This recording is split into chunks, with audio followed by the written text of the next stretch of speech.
Wrong target, wrong day, gentlemen.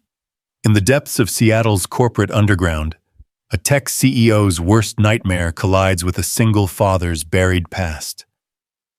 When three killers corner Evelyn Carter in a parking garage, they have no idea they've chosen the wrong witness. Michael Redfield isn't just any dad picking up groceries. He's a ghost from America's most classified military unit. Tonight their worlds will shatter and rebuild in ways neither could imagine. Welcome to a story where love meets lethal force, where protecting family means confronting demons, and where the most dangerous man in the room is the one holding his daughter's hand. Stay with me until the end and comment your city below so I can see how far this story travels across the globe. The fluorescent lights in the Emerald Tower parking garage flickered with the persistence of a dying heartbeat, casting skeletal shadows between the concrete pillars. At 11:47 p.m. on a Tuesday that had already lasted far too long, the underground level hummed with the kind of silence that made smart people turn around and leave. Evelyn Carter wasn't smart people tonight. She was desperate people. Her heels clicked against the oil-stained concrete as she hurried toward her silver Tesla, the sound echoing off the low ceiling like gunshots. The board meeting had run until nearly midnight, another 4 hours of Harrison Vaughn and his consortium of vultures circling her life's work, demanding she weaponize Guardian for military contracts. 4 hours of watching supposed allies reveal themselves as predators dressed in Armani suits. The parking garage smelled of exhaust fumes and something else, something metallic that made her stomach clench. She'd built rising-edge technologies from nothing, turned artificial intelligence from science fiction into reality. And now they wanted to pervert it into an instrument of war. Guardian was meant to protect, to save lives. The sound of her own breathing stopped her cold. She wasn't alone. 3 figures emerged from behind a massive concrete pillar, like smoke given form. They moved with the kind of coordinated precision that spoke of military training and worse intentions. The leader, a tall man with the kind of face that belonged in mugshots, smiled with all the warmth of a mortician. "Ms. Carter," he said, his voice carrying a slight accent she couldn't place. "You're a difficult woman to catch alone." Evelyn's hand found her phone, but the second man, built like a linebacker with dead eyes, shook his head slowly. "I wouldn't recommend that. We just want to talk." "About Guardian," the third man added. He was younger, nervous energy radiating from him like heat from a fever. "About your reluctance to see its full potential." The garage suddenly felt smaller, the walls pressing in like a tomb. Evelyn backed toward her car, calculating distances, escape routes, the probability of reaching the stairwell before they reached her. The mathematics of survival had never been her specialty. "Guardian isn't for sale," she said, surprised by the steadiness in her own voice. "Not to you, not to anyone who wants to turn it into a weapon." The leader's smile widened. "Oh, Ms. Carter, you misunderstand. We're not here to buy anything." That's when she saw the guns. The nervous one drew first a compact pistol that looked like it had seen serious use. The linebacker followed suit, his weapon larger, more intimidating. The leader simply stood there, hands clasped behind his back like a professor delivering a lecture on inevitability. "Harrison Vaughn sends his regards," he said, "and his regrets that you couldn't be more reasonable." Evelyn's back hit her car. Nowhere left to run. Her phone felt like dead weight in her hand. In all her contingency planning, all her preparation for corporate warfare, she'd never imagined it would come to this. Actual warfare. "Please," she whispered the word, tasting like surrender. "I have a daughter." The lie came instinctively, a desperate gambit for humanity, from men who might have children of their own. but their faces remained stone-carved from the kind of indifference that made the evening news. "So do we," the leader said softly. "And they need to eat." The nervous one raised his weapon. That's when the world exploded into violence. The sound came first, a shopping cart slamming into the nervous gunman with the force of a small car. The impact sent him sprawling, his weapon skittering across the concrete like a deadly hockey puck. Before the echo had faded, before the other two could even turn, a figure emerged from the shadows between the cars. He looked like every other suburban dad in America.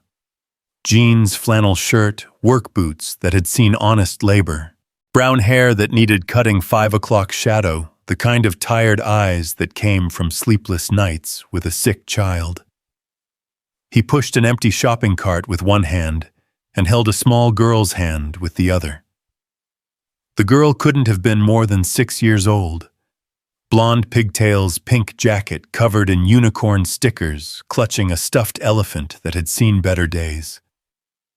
She looked at the scene with the kind of wide-eyed curiosity that only children possessed.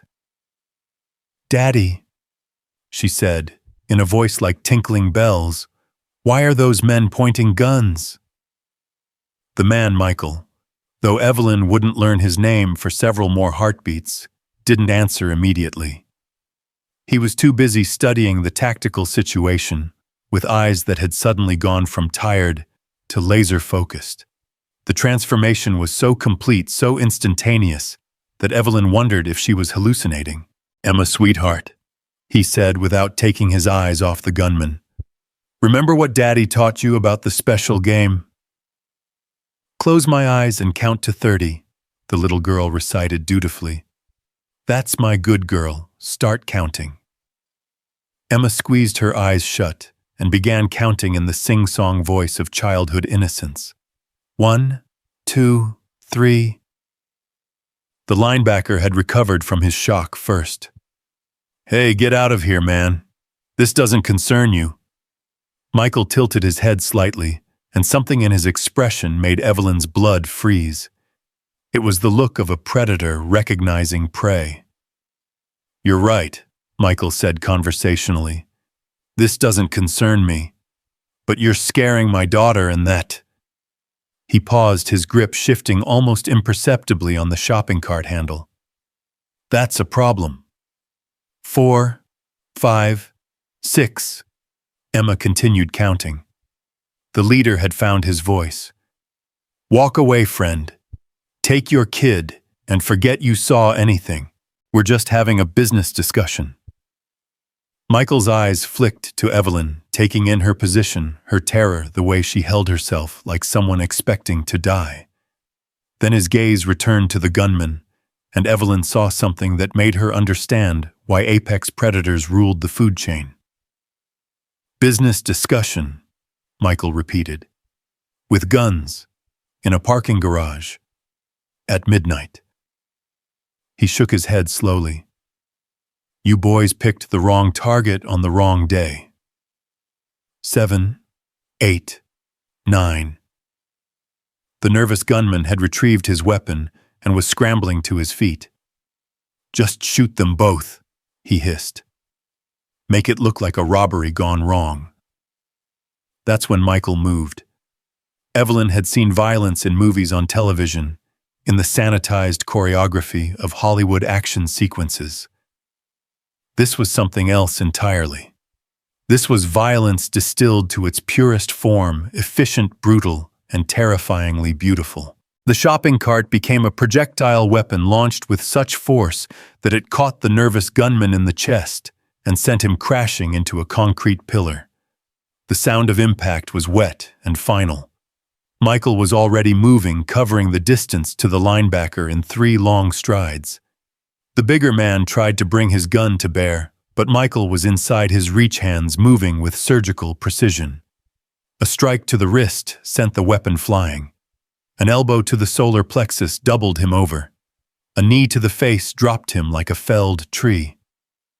14, 15, 16. The leader finally drew his own weapon, a sleek automatic that whispered of expensive military contracts. But Michael was already there, one hand deflecting the gun barrel, while the other struck with the precision of a surgical instrument. The leader's arm bent in a direction arms weren't meant to bend. His scream echoed off the garage walls like a prayer for mercy. Michael caught the falling gun, ejected the magazine, cleared the chamber, and field-stripped the weapon in seconds. The pieces scattered across the concrete like expensive confetti. 23, 24, 25. The nervous gunman was trying to crawl away, leaving a trail of blood on the concrete. The linebacker wasn't moving at all. The leader knelt on the ground, cradling his broken arm and making sounds that weren't quite words. Michael walked back to his daughter, his movements casual, unhurried. By the time Emma reached 30 and opened her eyes, he was just another suburban dad with a shopping cart and a patient smile. "All done, sweetheart," he said, ruffling her hair.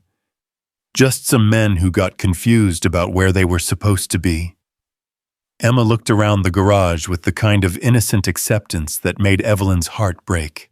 The broken men, the scattered weapons, the smell of violence hanging in the air, none of it registered in her 6-year-old world. "Can we get ice cream now?" she asked. "After we help this nice lady, Michael said, finally looking at Evelyn directly. "Ma'am, are you hurt?" Evelyn found herself staring into eyes that had seen too much, done too much, carried too much. They were kind eyes, gentle eyes, but underneath lurked something that made her understand why the three professionals were no longer a threat. "No, I'm not hurt," she managed. Who are you?" Michael's smile was tired, genuine, and carried the weight of secrets he'd never share. Just a dad trying to buy groceries for his daughter's lunch tomorrow. He glanced at the broken men littering the garage floor. These gentlemen seemed to have gotten their wires crossed about something. The leader was trying to speak, blood frothing at the corners of his mouth. You don't know what you've done." Michael knelt beside him with the casual air of someone checking the weather. When he spoke, his voice carried the kind of quiet authority that moved mountains and stopped hearts. "I know exactly what I've done," he said. "The question is, do you know who you just tried to hurt in front of my daughter?" The leader's eyes widened with a recognition that went beyond simple fear. Whatever he saw in Michael's face made him stop trying to speak altogether. Michael stood and pulled out his phone. "I'm calling 911, he told Evelyn. "These men need medical attention, and you'll need to give a statement to the police." "Wait," Evelyn said, her mind finally beginning to process what had just happened. "I can't. If this gets out, if the media finds out that someone tried to..." She gestured helplessly at the carnage around them. Michael studied her for a long moment. "You're someone important." It wasn't a question. "I run a tech company, Rising Edge Technologies. If word gets out that I was attacked, if my investors think I'm a liability..." She stopped, realizing how callous she sounded. "I'm sorry. You saved my life, and I'm worried about stock prices." "Daddy," Emma said, tugging on Michael's hand. "The lady looks sad." Michael knelt to his daughter's level. "She's had a scary night, Princess. Sometimes grown-ups have to deal with scary things." "Like when you have nightmares?" Emma asked with the devastating insight of childhood. Something flickered across Michael's face, a shadow of old pain quickly suppressed. "Something like that." He stood and looked at Evelyn again. "What's your name?" "Evelyn Carter." "Well, Ms. Carter, I'd say your scary night is just getting started." He gestured to the groaning men around them. "Professional hitters don't usually give up after the first try." The casual way he said "professional hitters" sent ice through Evelyn's veins. "How do you know they're—" "The weapons, the coordination, the way they moved." Michael's voice was matter-of-fact, like he was discussing the weather. "These weren't street thugs or corporate espionage amateurs. Someone paid serious money to have you hurt." "Harrison Vaughn," Evelyn whispered. "He wants my AI project. Guardian. I won't sell to military contractors, and he said I'd regret being stubborn." Michael's expression hardened almost imperceptibly. "What exactly is Guardian?" "Artificial intelligence designed for protection and rescue operations. Search and rescue, disaster response, medical triage. It could save thousands of lives, but Vaughn wants to weaponize it." Her voice grew stronger as she spoke, passion overriding fear. "I won't let that happen." "Daddy," Emma said, "can we go home now? Mr. Elephant is tired." Michael looked at his daughter, then at Evelyn, then at the broken men who represented just the beginning of her problems. Evelyn could see him making calculations, weighing options, coming to a decision that would change all their lives. "Ms. Carter," he said finally, "I think you're going to need more help than the police can provide." Before Evelyn could ask what he meant, sirens began wailing in the distance. Michael had called 911 while she'd been processing her near-death experience. Within minutes, the garage would be flooded with EMTs, police officers, and inevitably reporters. "My card," Evelyn said quickly, pulling a business card from her purse. "If you ever need anything, you'll need to change your security protocols." Michael interrupted, pocketing the card without looking at it. "These men knew exactly where to find you, exactly when you'd be alone. Someone inside your organization is feeding information to very dangerous people." The sirens were getting closer. Red and blue lights began reflecting off the garage walls like a kaleidoscope of emergency. "How do you know all this?" Evelyn asked. Michael picked up Emma, who immediately snuggled against his shoulder with the absolute trust that only children possessed. For a moment, holding his daughter, he looked like any other loving father. Then his eyes met Evelyn's, and she saw the ghost of whatever he used to be. "Lucky guess," he said. The first police car screamed into the garage, followed quickly by an ambulance and what looked like half the Seattle PD. In the chaos that followed statements and questions and concerned officials, Evelyn lost track of Michael and Emma. One moment they were there, giving their account to a detective who seemed oddly deferential to the mild-mannered man with the shopping cart. The next moment they were gone, disappeared into the night like smoke. It wasn't until much later, when Evelyn was finally home in her Queen Anne penthouse, triple-checking locks and activating security systems she'd never bothered with before, that she really looked at Michael's business card. "Redfield Catering Services," it read in simple black text. "Specializing in intimate gatherings and special occasions."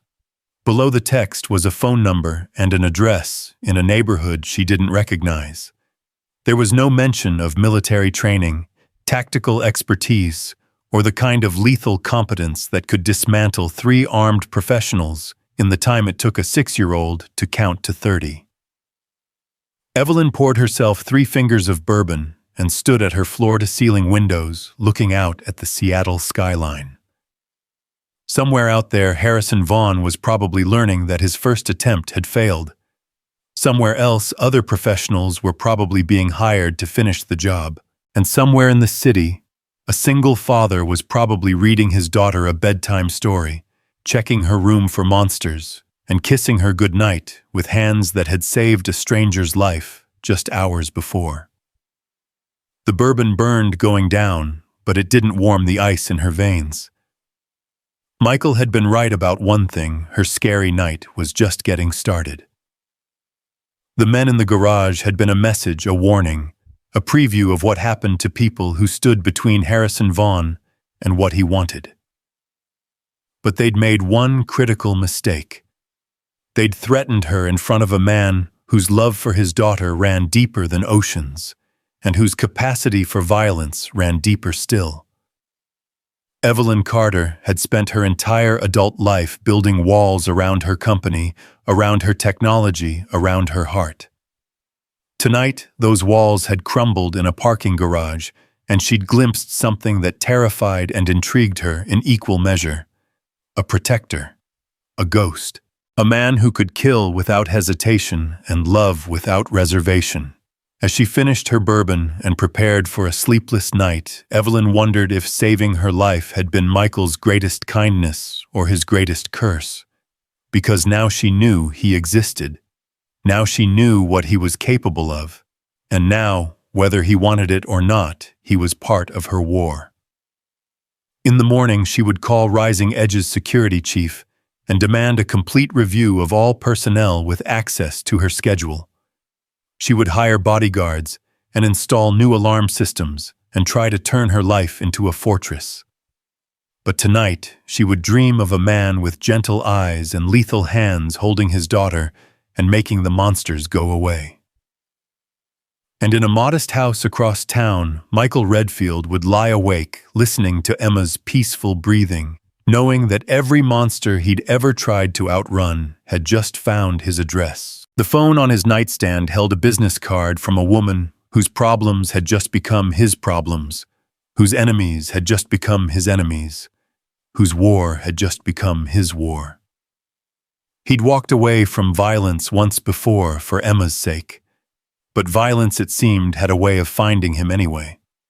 And this time it wore a $1,000 suit and had the resources to follow him to the ends of the earth. Michael closed his eyes and tried to remember what normal felt like. Tried to remember what it was like to be just a caterer, just a father, just a man trying to give his daughter the peaceful life she deserved. But in the darkness behind his eyelids, tactical scenarios played out like deadly chess games, exit strategies and defensive positions, and the mathematics of violence that had once been his specialty. Tomorrow he would make Emma breakfast and drive her to school and pretend that nothing had changed. He would prep vegetables for the Johnson anniversary party and smile at clients and maintain the fiction that he was exactly what he appeared to be. But tonight, in the quiet hours before dawn, Michael Redfield began preparing for a war he'd hoped never to fight again. A war where the enemy had money connections and professional killers. A war where the stakes were a little girl's laughter and a woman's dream of using technology to save lives instead of ending them. A war where the most dangerous man was the one who had everything to lose and nothing left to fear. The parking garage had been the opening move. Everything that followed would be written in shadow and blood, in sacrifice and salvation, in the terrible mathematics of love, trying to survive in a world that worshipped power. And in Seattle's corporate towers and underground garages, in boardrooms and back alleys, the word was already spreading among those who dealt in violence and influence. There was a new player in the game. A ghost from America's darkest operations. A man who could kill 3 professionals in 30 seconds and still have time to comfort his daughter. His name was Michael Redfield, and he was exactly the wrong man to threaten on exactly the wrong day. The war for Guardian, for Rising Edge, for the right to determine how artificial intelligence would shape humanity's future had begun. And it had begun with the most dangerous kind of man, a father protecting his family. The morning sun filtered through Emma's bedroom curtains, casting dancing patterns on the wall, where her drawings of unicorns and rainbows created a gallery of childhood innocence. Michael stood in the doorway, watching his daughter sleep, and tried to convince himself that last night had been a nightmare. But the bruised knuckles on his right hand told a different story, and the business card on his nightstand whispered promises of complications he couldn't afford. Emma stirred her blonde hair, catching the light, as she opened eyes the color of summer sky. "Daddy, did the monsters stay away?" The question hit him like a physical blow. For 6 years, he'd been her shield against the monsters, real and imagined. For 6 years, he'd managed to keep his past buried deep enough that it couldn't touch her world of stuffed animals and fairy tales. Now, in the space of 30 seconds in a parking garage, that careful separation had begun to crumble. "The monsters always stay away when Daddy's here," he said, forcing a smile that felt like lifting weights. "How about pancakes for breakfast?" Emma's face lit up with the kind of pure joy that made his chest ache. "With chocolate chips. Is there any other kind?" As Emma bounced out of bed, chattering about her upcoming show-and-tell presentation. Michael moved through their morning routine with automatic precision. Breakfast, getting dressed, backpack, check, lunch money. The same rituals that had anchored their lives since Sarah's death, when a drunk driver had stolen his wife and left him to navigate single parenthood, with no compass except love and determination. But underneath the normalcy, his mind was running tactical assessments. 3 exits from their modest Greenwood house, sightlines from the street. The probability that professional hitters would escalate to targeting a 6-year-old girl to get to him. The mathematics of violence that he'd thought he'd left behind forever. "Daddy, you're making your thinking face," Emma said around a mouthful of pancake. "What's my thinking face look like? Like this." She scrunched her forehead and pursed her lips in an expression that was probably accurate and definitely adorable. "Mrs. Patterson says thinking too hard gives you wrinkles. Mrs. Patterson is very wise." He ruffled her hair, breathing in the scent of strawberry shampoo and innocence. "Finish up, princess. We don't want to be late for school." The drive to Greenwood Elementary took them through neighborhoods that Michael had memorized down to the last hiding spot and escape route. Paranoia. Sarah used to call it back when she'd thought his hyper-awareness was just a quirky personality trait, instead of the survival instinct of a man who'd spent too many years in places where inattention meant death. "Daddy," Emma said, as they pulled into the school drop-off lane, "that man is watching us." Michael's blood turned to ice water. "Which man, sweetheart?" "The one in the black car. He's been behind us since we left the house." In the rearview mirror, Michael spotted the sedan. Tinted windows, government plates, the kind of deliberately unremarkable vehicle that screamed federal surveillance. His hands tightened on the steering wheel as muscle memory kicked in, calculating angles and distances and the time it would take to reverse ram and escape. "Emma, listen to me very carefully," he said, keeping his voice steady. "Do you remember the special words Daddy taught you? Code 7 means run to Mrs. Martinez and don't look back," she recited. "That's my good girl. But we're not there yet. Just stay close to Daddy, okay?" He walked Emma to the school entrance, hyper-aware of every parent, every teacher, every potential threat in a radius that encompassed the entire block. The black sedan remained parked across the street, its occupants invisible behind dark glass. "Mr. Redfield!" A voice made him turn. Mrs. Martinez, Emma's teacher, approached with the kind of concerned expression that made his stomach clench. "Could I speak with you for a moment?" Emma skipped off to join her classmates, blissfully unaware that her father was calculating the distance to the nearest exit and the probability that his past had finally caught up with his present. "Of course," Michael said. Mrs. Martinez glanced around nervously. "There was a man here yesterday asking questions about Emma.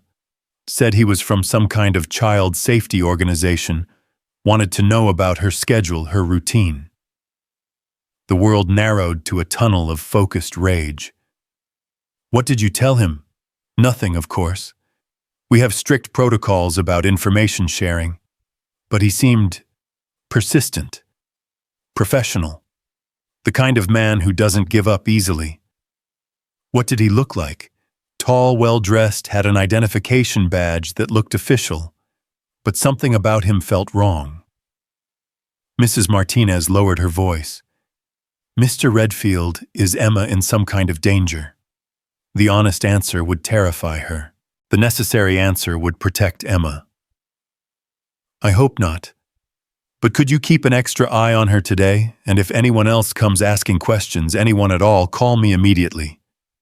He handed her a card with his number, the same number he'd been using for 6 years of PTA meetings and parent-teacher conferences.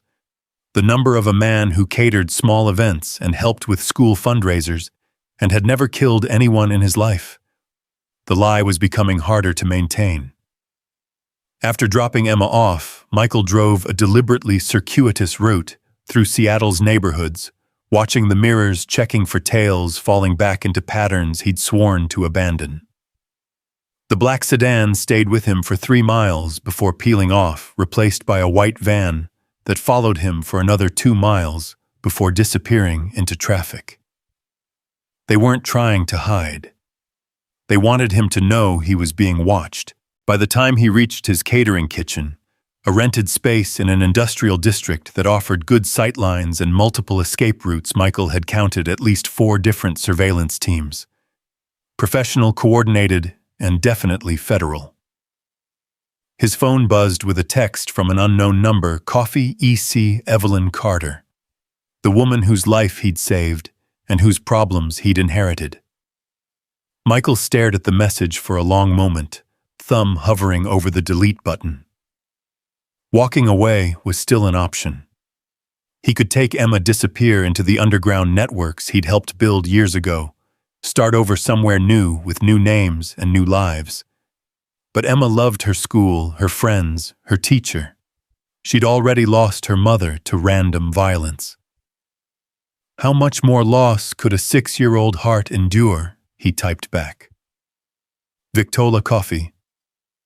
Capitol Hill, 1 hour. The response came immediately, thank you. Michael spent the next hour preparing for a meeting that could either solve his problems or make them exponentially worse. He called his backup contact, a man who owed him favors and asked no questions, and arranged for enhanced surveillance around Emma's school. He checked his emergency funds, his alternate identities, his escape plans that he'd hoped never to use. Then he drove to Capitol Hill, where Evelyn Carter was waiting at a corner table with 2 cups of coffee and the kind of haunted expression that came from sleepless nights filled with too many questions. She looked different in daylight. Younger, more vulnerable, but also harder somehow, like steel that had been tempered by fire. Her business suit was immaculate, her makeup perfect, but Michael could see the exhaustion in her eyes and the way her hands trembled slightly around her coffee cup. You came, she said as he sat down. You're being watched, he said without preamble. 2 men in suits at the bookstore across the street. Another one in the pastry line, probably more I haven't spotted yet. Evelyn's face went pale. How can you tell? Because I used to do the same job. The admission came easier than expected. And because you're important enough that someone sent 3 professionals to kill you last night. Used to do what job exactly? Michael studied her face, weighing how much truth she could handle, how much he could afford to reveal. I worked for a unit that didn't officially exist, doing things that never officially happened in places that were never officially visited. Special forces. Something like that. He took a sip of coffee, noting the exits, the civilians, the potential collateral damage if this conversation went wrong. The point is, you're in over your head, Ms. Carter. These people, whoever hired those men last night, they have resources you can't imagine. Harrison Vaughn, she said. It has to be him. He's been pressuring me to sell Guardian to military contractors for months. Last night was his way of making the pressure more explicit. Tell me about Guardian. For the next 20 minutes, Evelyn explained her life's work. An artificial intelligence system designed for humanitarian applications, search and rescue operations, medical triage, disaster, response coordination. Technology that could save thousands of lives in the right hands, or end just as many in the wrong ones. It's not just about the money, she said, passion overriding fear as she spoke. Guardian could revolutionize how we respond to crises. Earthquakes, terrorist attacks, mass casualty events. Imagine an AI that could coordinate resources in real time, predict where help is needed, most optimize evacuation routes. It could be the difference between saving hundreds of lives or losing them. Michael found himself genuinely impressed, despite the circumstances. But Vaughn wants to weaponize it. Autonomous drone swarms, predictive targeting systems, battlefield coordination, everything I designed it not to be. Her voice hardened. I won't let that happen. Guardian was built to protect people, not kill them. Even if it costs you your life. Even then. The conviction in her voice reminded Michael of why he'd walked away from his old life in the first place. There were principles worth dying for, and more importantly, there were principles worth living for. Who else knows about Guardian's capabilities? He asked. My core development team, 5 people I trust completely. The board of directors, a few key investors. She paused. And now you. You need to assume one of those people is feeding information to Vaughn. Professional hitters don't operate without inside intelligence. The possibility clearly hadn't occurred to her. That's impossible. These people are my friends, my colleagues. These people are human beings with mortgages and families and pressure points that can be exploited. Michael's voice was gentle but implacable. Money, blackmail, threats, there are 100 ways to turn a loyal employee into an unwilling asset. Evelyn's phone buzzed. She glanced at it, and her face went ashen. It's my head of security. Guardian's core server farm suffered an accidental power surge this morning. 6 months of work gone. Michael wasn't surprised. They're escalating. Physical intimidation didn't work, so now they're attacking your infrastructure. Next will be your personnel accidents, pressure people suddenly deciding to take jobs with Vaughn's companies. How do you know all this? Because I've seen this playbook before. Corporate warfare dressed up as legitimate business pressure. He finished his coffee and stood. You have 2 choices, Ms. Carter. Sell Guardian to Vaughn and hope he lets you live to regret it, or fight back hard enough that the cost becomes too high for him to continue. What does fighting back look like? Michael was quiet for a long moment, watching the surveillance teams try to look casual while monitoring their conversation. It looks like war. Real war with real casualties fought in shadows and boardrooms and parking garages. It looks like turning your life into a fortress and your friends into potential enemies. It looks like learning to sleep with one eye open and always having an escape plan. You're trying to scare me. I'm trying to save your life. He pulled out a business card, not the catering one, but something else entirely. Plain white cardstock with only a phone number. This is a different number. If you decide you want to fight, call it. If you decide to sell Guardian and hope for the best, lose it and forget we ever met. Evelyn took the card, her fingers brushing his. What about you? They're watching you too now. Your daughter. My daughter is my responsibility. Michael said, his voice carrying a warning that made the temperature drop 10 degrees. Just like Guardian is yours. He left her sitting at the table, walked 6 blocks in a pattern designed to identify and lose surveillance, then caught a bus to a part of Seattle where federal agents in suits stood out like wolves in a henhouse. An hour later, he was standing in front of a modest house in South Seattle, knocking on a door he'd hoped never to darken again.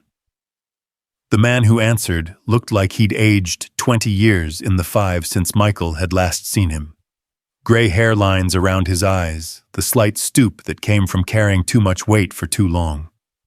But his hands were steady, and his eyes were sharp, and when he recognized his visitor, Marcus Chen's face cycled through surprise, wariness, and something that might have been relief.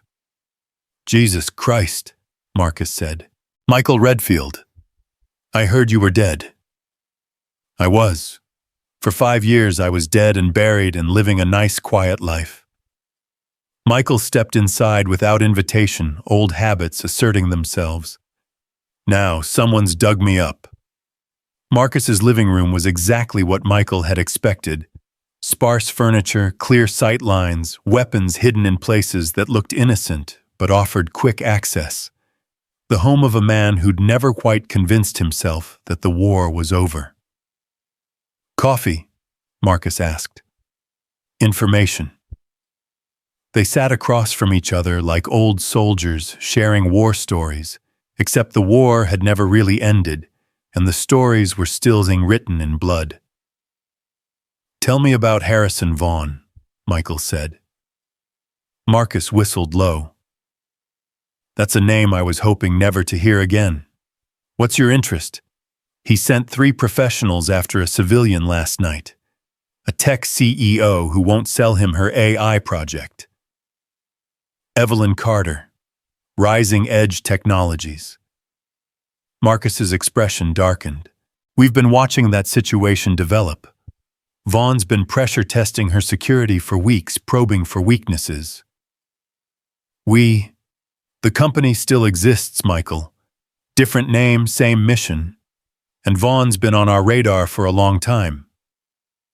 Michael felt something cold settle in his stomach. The company was what they'd called their unit, back when it had official sanction and unofficial methods. A group of operators who handled problems too sensitive for regular military or intelligence agencies, problems that required permanent solutions. What kind of problems has Vaughn been causing? Marcus stood and walked to a wall safe hidden behind a painting of Mount Rainier. He withdrew a thick manila folder and dropped it on the coffee table between them. Harrison Vaughn, age 53, started as a defense contractor 20 years ago, built an empire buying up promising military technologies and selling them to the highest bidder. Countries, corporations, terrorist organizations, he's not particular about his customers.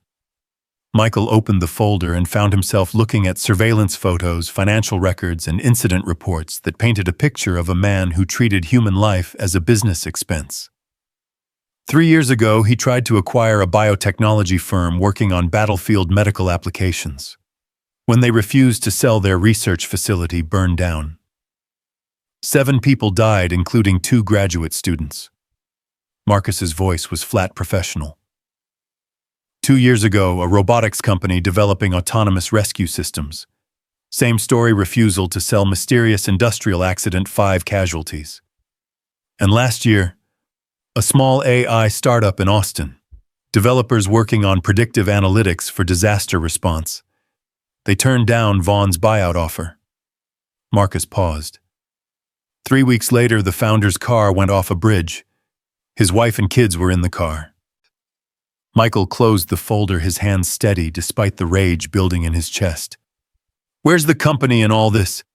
Gathering evidence, building a case, waiting for authorization to act. How long have you been waiting? 2 years. And how many more people die while you wait for authorization? Marcus's expression hardened. You know how this works, Michael.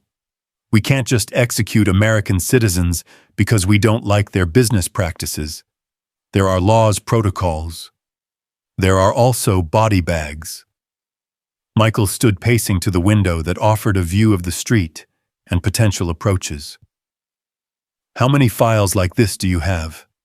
How many Harrison Vaughns are operating while you gather evidence and wait for permission to stop them? More than I like to count. Fewer than there used to be. The admission hung between them like a guilty secret. Michael turned back to his old teammate, seeing not the idealistic operative he'd once known, but a man worn down by bureaucracy and compromise. I need current intelligence on Vaughn's operation. Personnel, safe houses, financial assets. Everything you have. Michael, you can't seriously be thinking, a 6-year-old girl is being watched by federal agents because her father saved the wrong woman's life. Michael's voice was quiet, controlled, and absolutely lethal. "I need to know what I'm up against." Marcus was quiet for a long moment, studying his old friend's face. "You always were the one who couldn't walk away from a fight." "I did walk away. For 5 years I was Michael Redfield, caterer and single father. I baked cookies for school fundraisers and coached Little League, and pretended that the world was a safe place where good people could live quiet lives." He gestured toward the folder. "Turns out, the world doesn't give a damn what I pretend. If you do this, if you go after Vaughn, there's no coming back. The company won't protect you. Hell, they might come after you themselves. They're welcome to try." The confidence in Michael's voice made Marcus remember why their unit had been so effective and why it had been disbanded. There were men who followed orders and men who followed conscience, and Michael Redfield had always been the latter. "Give me an hour," Marcus said finally. "I'll pull together what I can. And Marcus, if anything happens to my daughter while I'm handling this, I'll hold you personally responsible." The threat was delivered in the same tone Michael might use to discuss the weather, which made it infinitely more terrifying than if he'd shouted. Marcus nodded. "Understood." Michael left his old friend gathering intelligence and drove to Emma's school, where the afternoon pickup routine played out exactly as it had for 3 years. Children running to waiting cars, teachers waving goodbye, parents chatting about soccer practice and birthday parties. The normalcy of it all felt like a knife in his chest. Emma bounded over with her backpack bouncing and her face bright with the kind of joy that made the entire world seem worthwhile. "Daddy, guess what Tommy Chen said? His dad might know you because you have the same last name but different first names. And Mrs. Martinez said that's called a coincidence, but I think it's called magic." Michael's blood froze. Tommy Chen, Marcus's son. The surveillance teams weren't just watching him. They were mapping his connections, identifying his network, building a complete picture of his life and vulnerabilities. "That is kind of magical," he said, lifting Emma into a hug that felt like armor against the world. "Ready to go home. Can we stop for ice cream?" "Not today, Princess. We need to have a talk when we get home." Emma's face fell slightly, but she nodded with the kind of trust that made Michael's chest ache. As they drove home through streets that had become a battlefield, he began the most difficult conversation of his life. "Emma, do you remember when Mommy went to heaven?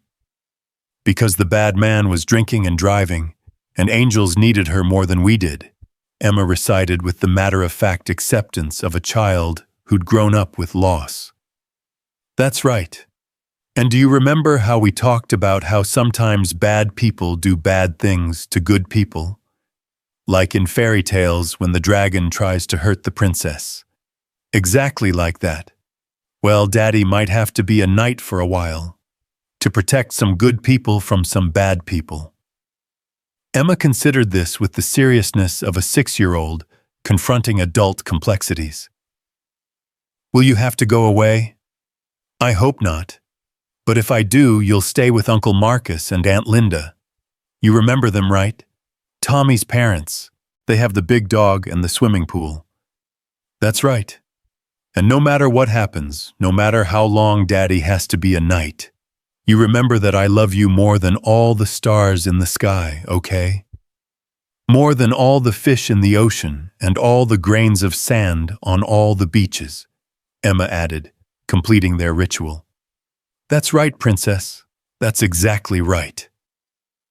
That evening, after Emma was asleep and the house was secured with locks and alarms that couldn't keep out the kind of enemies who were watching them, Michael sat in his kitchen with Marcus's intelligence files spread across the table. Financial records, personnel files, surveillance reports, the anatomy of Harrison Vaughn's empire laid bare.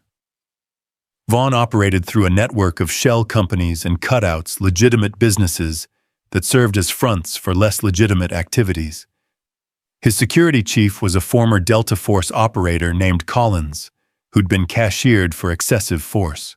His chief financial officer had connections to offshore accounts in countries that didn't ask questions about the source of funds. But it was the personnel file on Vaughn's newest employee that made Michael's blood run cold. Colonel James Ellis, former commanding officer of a classified military unit, officially retired, unofficially recruited by Vaughn 6 months ago for special projects consultation. Michael knew Ellis, had served under him, had watched him turn from a dedicated soldier into something darker as the missions grew more sensitive and the moral lines grew more blurred. Ellis was the reason Michael had walked away from the company, the reason he'd chosen a quiet life over the adrenaline rush of sanctioned violence. And now Ellis was hunting him using resources that made the federal government look underfunded. Michael's phone buzzed with a text from the secure number he'd given Evelyn. They took my lead programmer, David Kim, kidnapped from his apartment 2 hours ago. He typed back, "Proof of life video message. They want Guardian's source code in exchange for his release. Don't give it to them. He has a wife and 2 kids. If you give them the code, they'll kill him anyway.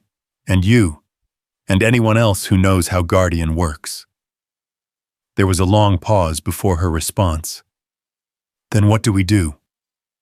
Michael looked at the intelligence files, at the photographs of Harrison Vaughn and Colonel Ellis, at the evidence of a network that had been operating in shadows for years while good people died and justice waited for authorization. "We stop running and start hunting." "What does that mean?" "It means war. Real war. Are you ready for that?" Another pause. Then, yes. Michael closed the files and walked to Emma's room where she slept, surrounded by stuffed animals and dreams of princesses and happy endings. He stood in the doorway for a long time, memorizing her face, her peaceful breathing, the way her hair caught the light from the hallway. Tomorrow he would cross a line he'd drawn 5 years ago. Tomorrow he would become the man he'd sworn never to be again.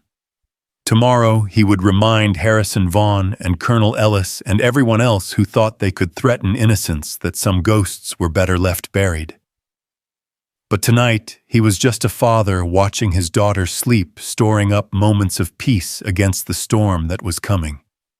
Because Michael Redfield, the caterer, was about to die, and someone much more dangerous was about to take his place. The gray Seattle dawn brought no comfort, only the harsh reality that David Kim had been missing for 18 hours. Michael stood at his kitchen window watching federal surveillance teams change shifts with the precision of Swiss clockwork and felt the familiar weight of tactical planning settle over his shoulders like an old coat. Emma's cereal bowl sat untouched on the counter. She'd been too excited about the special sleepover at Uncle Marcus's house to eat breakfast. The sleepover that would keep her safe while her father went to war. "Daddy, why do you look sad?" Emma asked, tugging on his shirt with the kind of innocent perception that cut straight through his defenses. "Just thinking about work, princess." He knelt to her level, memorizing the constellation of freckles across her nose. "Remember what we talked about being brave when things get scary." "Knights have to be brave to protect princesses," she said solemnly. "And princesses have to be brave to let them." The wisdom of 6-year-olds never failed to astound him. "That's right. And Uncle Marcus and Aunt Linda will take very good care of you while Daddy does some night work. Will you slay the dragon?" Michael thought about Harrison Vaughn, about Colonel Ellis, about the network of predators who treated human lives as business expenses. "I'm going to try." An hour later, after dropping Emma at Marcus's house with promises and kisses and the kind of goodbye that felt like tearing out his own heart, Michael drove to an abandoned warehouse in Georgetown that had once served as a company safe house. The building looked derelict from the outside, broken windows, graffiti-covered walls, the urban decay that made it invisible to casual observers. Inside it was something else entirely. Evelyn Carter stood in the center of what had once been a loading dock, surrounded by enough computer equipment to run a small country. Her fingers flew across multiple keyboards with the kind of focused intensity that reminded Michael why she'd built an empire from nothing but ideas and determination. "How did you know about this place?" she asked without looking up from her screens. "I used to work here. Long time ago, different life." Michael surveyed the tactical setup she'd assembled: overnight satellite uplinks, encrypted communication arrays, surveillance monitors displaying feeds from around the city. "You've been busy. David's wife called me 6 times last night. His kids keep asking when Daddy's coming home." Her voice was steady, but Michael could see the tremor in her hands. "I've been tracking the van that took him. Facial recognition software, traffic cameras, cell tower pings. They're holding him in a warehouse district south of Boeing Field. You're not trained for this kind of operation." "No," she agreed. "But I'm the only one who knows Guardian's architecture well enough to build the countermeasures we'll need." Michael moved to the bank of monitors, studying the surveillance feeds with the eye of someone who'd spent years hunting and being hunted. "What kind of countermeasures?" "Guardian was designed for search and rescue, but the core algorithms can be adapted for other purposes. Predictive analysis, pattern recognition, tactical coordination." She pulled up a 3-dimensional model of the warehouse district. "I've been feeding surveillance data into a modified Guardian protocol. It's mapping guard rotations, identifying weak points, calculating optimal approach vectors." Despite the circumstances, Michael found himself impressed. "You turned your humanitarian AI into a tactical planning system overnight." "The irony isn't lost on me." Evelyn's smile was sharp as broken glass. "Harrison Vaughn wanted to weaponize Guardian, so I'm giving him exactly what he asked for. There's a difference between tactical analysis and actually pulling a trigger. That's where you come in." Michael studied the warehouse layout, noting sightlines and escape routes, with the automatic assessment of someone who'd survived too many similar operations. "You're assuming I'm going to help you mount a rescue operation. David Kim has been my friend for 8 years. He's the godfather to my niece. He stayed late last night because I asked him to review Guardian's security protocols." Evelyn's voice carried the weight of personal responsibility. "If he dies because of my technology, because of my refusal to sell to Vaughn, then I'm no better than the monsters I'm trying to fight. And if you get yourself killed trying to save him, then at least I'll die fighting instead of hiding." The conviction in her voice reminded Michael of why he'd walked away from his old life in the first place, and why he was about to walk back into it. There were principles worth dying for, and sometimes those principles required getting your hands dirty to protect the innocent. "Guardian's tactical analysis is impressive," he said finally, "but it's missing something crucial." "What?" "Human intelligence. This isn't just a rescue operation, it's a message. Vaughn and Ellis are testing your resolve, seeing how far you'll go to protect your people. The warehouse is probably a trap." Evelyn's fingers froze over her keyboard. "What kind of trap?" "The kind where they're expecting us to come. The kind where David Kim is bait to draw us into a kill zone." Michael moved to a different monitor, one showing real-time satellite imagery of the warehouse district. "Ellis knows how I think, how I operate. He's counting on me walking into his crosshairs." "Then we don't go to the warehouse." "No, we go. But not the way he expects." For the next 2 hours, Michael and Evelyn worked side by side, combining his tactical expertise with her technological resources to build a plan that would have impressed the Joint Chiefs. Guardian's algorithms processed thousands of variables: weather patterns, traffic flow, emergency service response times, while Michael overlaid operational experience and human intuition. The guards rotate every 4 hours, Evelyn said, highlighting patrol routes on the tactical display. Guardians calculated a 17-minute window between 3:00 and 3:17 a.m., where there's minimal coverage on the eastern approach. Too obvious, Michael replied. Ellis will have that window covered. We go in during the shift change at midnight, when everyone's focused on handover protocols instead of perimeter security. The loading dock is our best entry point. Guardian shows heavy foot traffic there during normal operations, which means it's probably wired with enough explosives to level half the building. We go through the roof. Evelyn studied the satellite imagery with the intense focus of someone learning to think like a predator. The skylight over the main floor. Guardian calculates a 93% probability of success if we can reach it undetected. Guardian doesn't account for Murphy's Law. Everything that can go wrong will go wrong, usually at the worst possible moment. Michael traced potential extraction routes with his finger. We need at least 3 different exit strategies and backup plans for the backup plans. As they worked, Michael found himself reluctantly impressed by Evelyn's ability to adapt. She learned quickly, asked the right questions, and had the kind of cold, analytical mind that could compartmentalize emotion when lives were on the line. Under different circumstances, she might have made a decent operative. There's something else, she said as they finalized the approach vector. Guardian's been analyzing the financial data Marcus provided. Vaughn's not just collecting AI technologies, he's building something specific. What kind of something? Evelyn pulled up a network diagram that looked like a spider web of connections between various technology companies, defense contractors, and research institutions. Guardian identified a pattern in his acquisitions: biotechnology, robotics, artificial intelligence, advanced materials science. Individually, they're cutting-edge research. Together, they're components of something much larger. Michael felt ice form in his stomach. What larger? Autonomous weapons systems.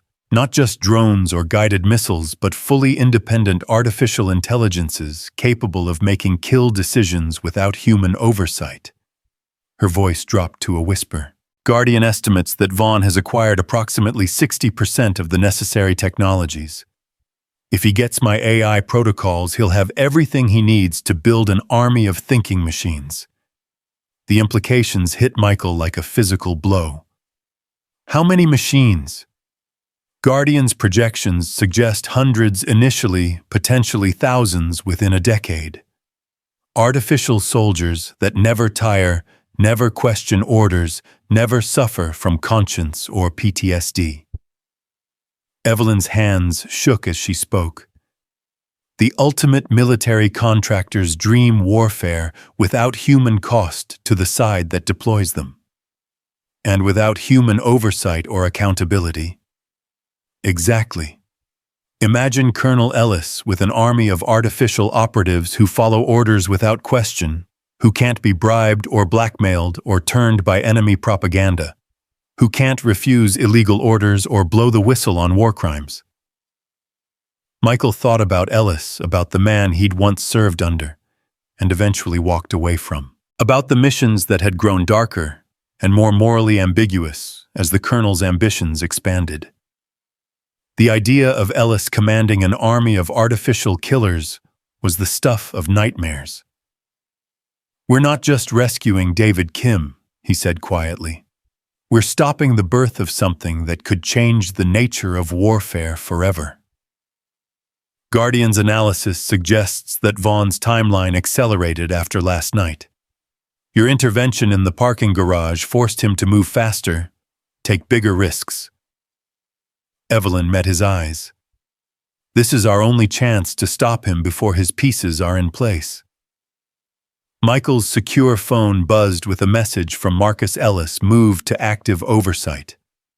20 additional security personnel deployed to target location. Whatever you're planning, do it fast.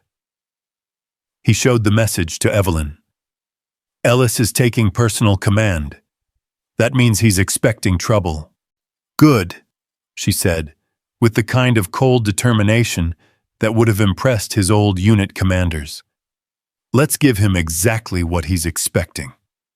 As night fell over Seattle, Michael made his final preparations with the methodical precision of someone who'd done this too many times before. He checked and double-checked his equipment tactical gear, acquired through channels that didn't officially exist, weapons that had never been registered, communications equipment that couldn't be traced. Evelyn worked beside him, configuring Guardian's tactical protocols for real-time battlefield analysis. The irony wasn't lost on either of them. They were about to use an AI designed to save lives to plan an operation that would almost certainly end them. Second thoughts, Michael asked as they conducted final equipment checks. Every second, Evelyn admitted. But David Kim has kids who want their father to come home, and somewhere out there Vaughn is planning to build artificial soldiers that will make human warfare obsolete. How do I live with myself if I don't try to stop that? Michael understood the weight of that choice. He'd made it himself years ago, walking away from family barbecues and school plays to chase ghosts through foreign cities and dark alleys. The calculus of sacrifice in service of something larger than yourself. Ellis will try to capture us alive, he said, as they loaded into a stolen panel van that Evelyn had acquired through means she'd declined to explain. He wants Guardian's protocols more than he wants us dead. That gives us an advantage. What kind of advantage? Predictability.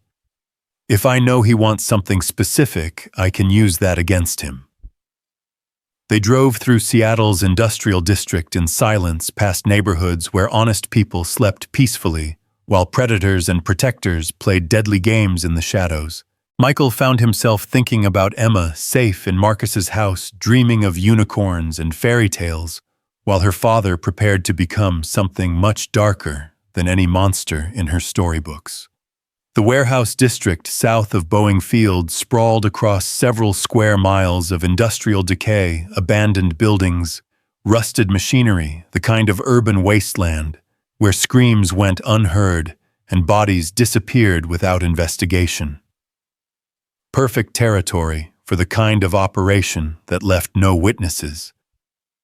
Michael parked 3 blocks from the target building and conducted final surveillance through night vision scopes. Guardian's count is accurate. 22 guards rotating in standard military patterns. Ellis isn't taking any chances. Can we still get in? Getting in isn't the problem. Getting out alive with David Kim, that's where things get complicated. They moved through the shadows between buildings using Guardian's real-time analysis to avoid patrol routes and security cameras. Evelyn moved with surprising grace for someone who'd never conducted a field operation, staying low, avoiding skylining, following Michael's hand signals with the kind of quick intelligence that kept people alive in hostile territory. The target warehouse loomed against the night sky like a monument to urban decay. 3 stories of concrete and steel minimal windows, multiple access points that all looked suspiciously like carefully designed kill zones. Guardians picking up heat signatures, Evelyn whispered through their encrypted communication link. 12 on the main floor, 8 on the second level, 2 on the roof. And David, thermal imaging suggests he's being held in a room on the second floor, eastern quadrant. Guardian calculates an 87% probability that it's him based on movement patterns and biosignatures. Calculations and probabilities, Michael muttered. Let's see how Guardian handles reality. They reached the building's perimeter without incident, which made Michael's tactical instincts scream warnings. Ellis was too good an operator to leave obvious gaps in his security net. Either they were walking into a trap or something bigger was happening that required Ellis's attention elsewhere. The roof access was exactly where Guardian had predicted an external fire escape that offered concealment and multiple exit routes. But as they climbed, Michael noticed details that the AI had missed. Fresh paint on the handrails indicating recent maintenance. Security cameras positioned to cover the obvious approach routes, but leaving blind spots that seemed almost deliberately placed. "Ellis wants us to come this way," he whispered into his throat mic.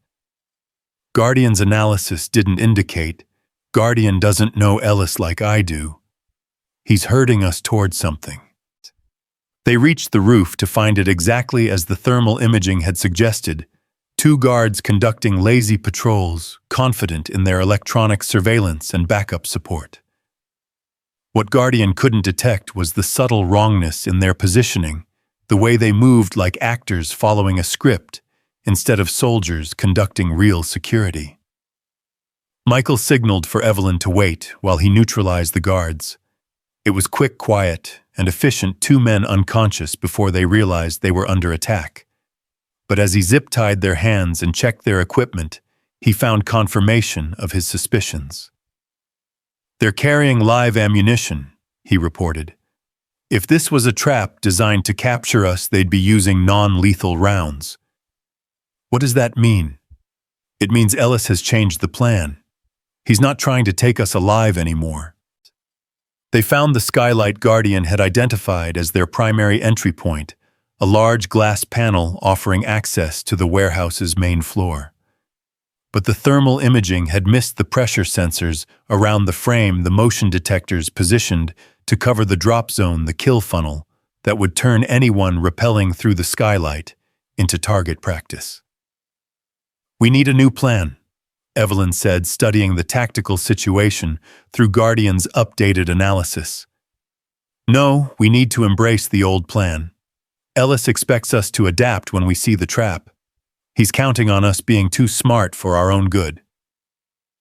Michael began rigging rappelling gear around the skylight's frame. Sometimes the best way through a trap is straight ahead. That makes no tactical sense. It makes perfect psychological sense. Ellis knows how I think, but he also knows I know how he thinks. He's built this trap expecting me to recognize it and find another way in. What he won't expect is me walking straight into it. Evelyn's voice carried the strain of someone fighting every rational instinct. "That's insane." Insanity is often indistinguishable from genius in the field. Michael finished his preparations and checked his weapons one final time. Guardian's job is to get David Kim out alive. My job is to make sure Ellis never gets the chance to build his artificial army. What about getting you out alive? Michael was quiet for a moment, thinking about Emma sleeping safely in Marcus's house, about the promise he'd made to always come home. That's a secondary objective. They descended through the skylight into hell itself. The warehouse floor exploded into motion the moment their feet touched concrete. Gunfire erupted from concealed positions, muzzle flashes strobing in the darkness like deadly fireworks. Michael had been right about one thing. Ellis had expected them to avoid the obvious trap, so the real trap was designed to funnel them toward the secondary access points where the killing fields were even more complete. But Michael's straight-ahead approach had put them in the center of a storm they could navigate rather than at the mercy of carefully prepared murder zones. "Guardian, where's David?"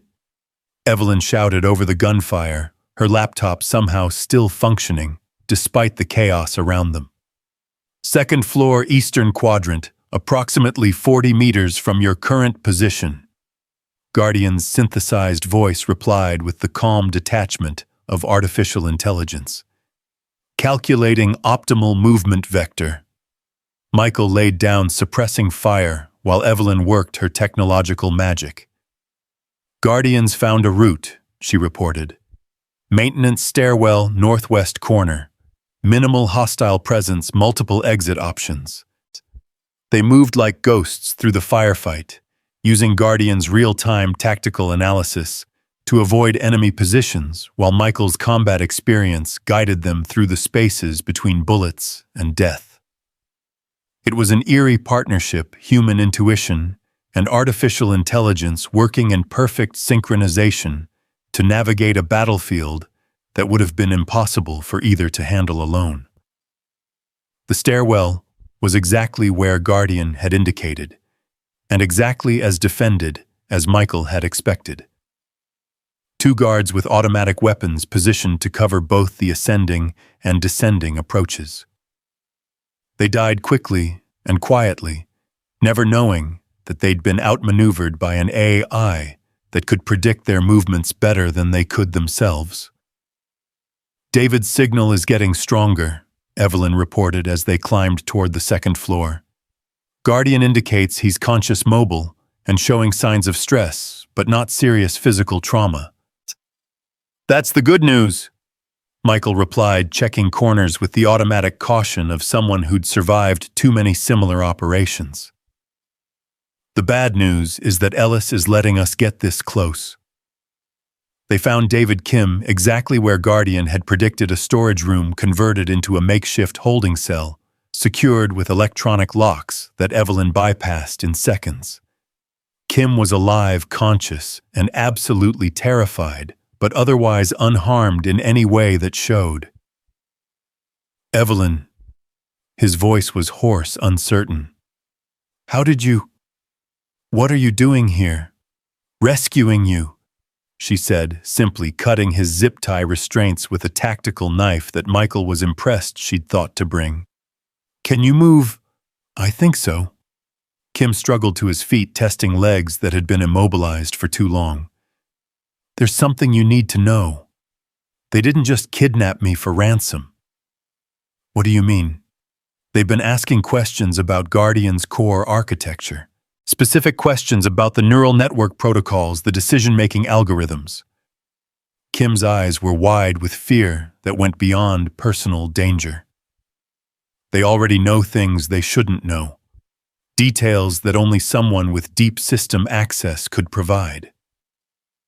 Michael felt ice settle in his stomach. Someone inside Rising Edge is feeding them information.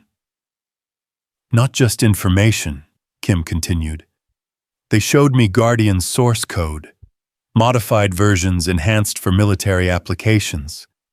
Someone's been working on weaponizing Guardian for months.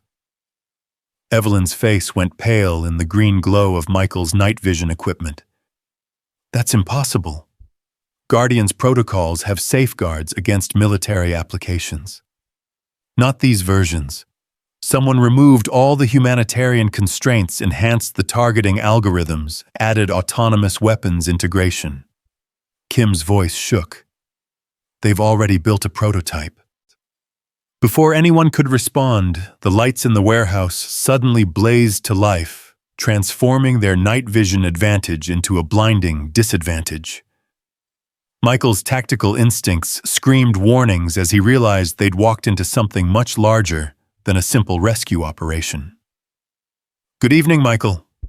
The voice echoed through the warehouse's public address system with the kind of cultured authority that belonged to someone accustomed to being obeyed. It's been far too long. Colonel James Ellis stepped into view on the warehouse floor below, surrounded by enough firepower to stop a small army. He looked exactly as Michael remembered, silver hair, crisp military bearing, the kind of cold intelligence that made him dangerous even without weapons. You always were too clever for your own good, Ellis continued. I counted on you recognizing the obvious trap and finding a more creative entry point. Instead, you did something I thought you'd learned better than to attempt. What's that? Michael called back, calculating angles and distances while keeping David and Evelyn behind cover. You trusted your instincts over your intellect. Very disappointing after all the training I provided. Michael could see the tactical situation deteriorating rapidly. Ellis had positioned his forces to cover every possible escape route, turned the warehouse into a perfect killing ground, and somehow anticipated every move they'd made despite Guardian's sophisticated analysis. You're using David Kim as bait, Evelyn shouted. What do you really want? What I've always wanted, Ms. Carter. The technology to ensure that American interests are protected by forces that can't be corrupted, can't be turned, can't develop inconvenient consciences. Ellis's voice carried the fervor of true belief. Guardian represents the final piece of that puzzle. Guardian will never be used to kill people. Guardian already is being used to kill people, Ellis replied with casual cruelty. Your mole has been feeding us data for 6 months. We've built 3 prototype versions, field-tested them in operations you'll never read about in the newspapers. The only thing we lack is the complete neural architecture that exists only in your head. The betrayal hit Evelyn like a physical blow. Who? Someone close enough to have complete system access. Someone trusted enough to work alone with Guardian's core protocols. Someone whose gambling debts made them vulnerable to pressure and whose family made them vulnerable to threats. Michael saw understanding dawn in Evelyn's eyes, followed immediately by heartbreak. David. Kim's face crumpled with shame and terror. They have my wife and kids. They said they'd kill them if I didn't cooperate. I never meant for anyone to get hurt. The kidnapping was staged, Michael realized. You were never in real danger. This whole rescue operation was designed to get Evelyn here voluntarily. Very good, Ellis said. Ms. Carter would never have come to us willingly, but she'd risk everything to save a friend in danger. Human nature is so wonderfully predictable. The warehouse suddenly filled with the sound of helicopters, multiple aircraft converging on their position with the kind of coordinated precision that spoke of military planning. Through the skylights, Michael could see repelling lines deploying additional forces, moving to seal off every possible escape route. You have 30 seconds to surrender, Ellis announced. After that, my orders change from capture to kill. Michael looked at Evelyn, seeing his own calculations reflected in her eyes. They were outnumbered, outgunned, and trapped in the center of a kill zone that had been months in the making. Guardian's tactical analysis would probably recommend immediate surrender as the option with the highest survival probability. But Michael had never been particularly interested in probability. Guardian, he said to Evelyn's laptop, analyze current tactical situation and recommend optimal course of action. Current situation indicates 0 probability of successful extraction via conventional means, Guardian replied with artificial calm. Recommend immediate surrender to minimize casualties. Guardian access Rising Edge's satellite network and analyze structural weaknesses in current building. Unable to comply. Such analysis would require Override Command 77 Alpha, Evelyn said suddenly. Authorization Carter Delta 9. Guardian's response was immediate. Building analysis complete. Structural weakness identified in main support beam grid reference Delta 4. Explosive charge placement could result in partial collapse, creating extraction opportunity. Michael smiled grimly as he pulled plastic explosive from his tactical pack equipment he'd hoped never to use again. Sometimes the best way out of a trap is to bring the whole thing down. That could kill us all, Kim protested. Ellis is going to kill us anyway, Michael replied, placing charges with the precision of someone who'd done this too many times to count. At least this way, we go down fighting. 20 seconds later, the warehouse's main support structure exploded in a cascade of concrete and steel that turned a tactical nightmare into pure chaos. In the confusion of collapse and smoke and screaming metal, 3 figures disappeared into the Seattle night, while Colonel Ellis learned that some ghosts were harder to kill than others. But as they reached the safety of their extraction vehicle, Michael couldn't shake the feeling that they'd won a battle while losing something much more important. Ellis had Guardian's protocols now, even if he didn't have Evelyn. The war for the future of artificial intelligence was far from over. And somewhere in the ruins of the warehouse, among the twisted metal and concrete dust, lay the pieces of whatever innocence they'd all carried into this fight. The safe house in Ballard smelled of dust and desperation, its boarded windows filtering the morning light into prison bar shadows across the concrete floor. David Kim sat hunched in a corner, his face a map of guilt and terror that made Michael's tactical instincts scream warnings about compromised assets and security breaches. Evelyn paced between computer terminals like a caged predator, her fingers flying across keyboards as she tried to salvage something from the wreckage of everything she'd built. Guardian's core architecture is completely compromised, she said, without looking up from her screens. Ellis has enough data to reverse engineer the neural networks, the decision trees, the ethical constraint protocols, everything. Michael stood at the window watching the street through gaps in the boards, counting surveillance teams and calculating response times. How long before he has a working prototype? If he's got my development team's 6 months of work, maybe 72 hours to integrate everything into a weapons platform. Her voice carried the weight of watching her life's work perverted into something monstrous. Less if he's willing to skip safety testing. He'll skip it, David said quietly. They showed me schematics, autonomous hunter-killer units designed for urban warfare. No human oversight, no fail-safes, no mercy protocols. His hands shook as he spoke. They're calling it Project Cerberus. The mythological reference wasn't lost on Michael. Cerberus, the three-headed dog that guarded the gates of hell, preventing the dead from leaving and the living from entering. An appropriate name for weapons designed to patrol the borderlands between civilization and chaos. "Where's your family now?" Michael asked, his voice carrying the kind of gentle authority that made broken people want to confess. "Safe house in Vancouver. At least that's what they told me." David's face crumpled. "I don't even know if they're still alive. I betrayed everything for people who might already be dead." Evelyn stopped typing, her shoulders sagging with the weight of decisions that had cascaded into catastrophe. "David, we've been friends for 8 years. Why didn't you come to me? We could have figured something out." With what Rising Edge's security budget against Ellis's resources? David laughed bitterly. "They knew where my kids went to school, what route my wife took to work, what coffee shop she visited every Tuesday morning. They had photographs of Emma at her dance recital, videos of Tommy playing Little League.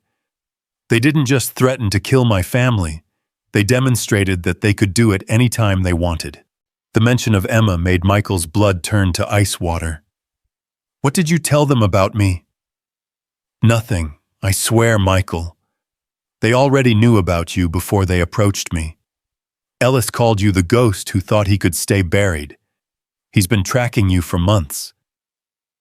Michael's secure phone buzzed with a message from Marcus. Emma's school received inquiry about field trip permissions.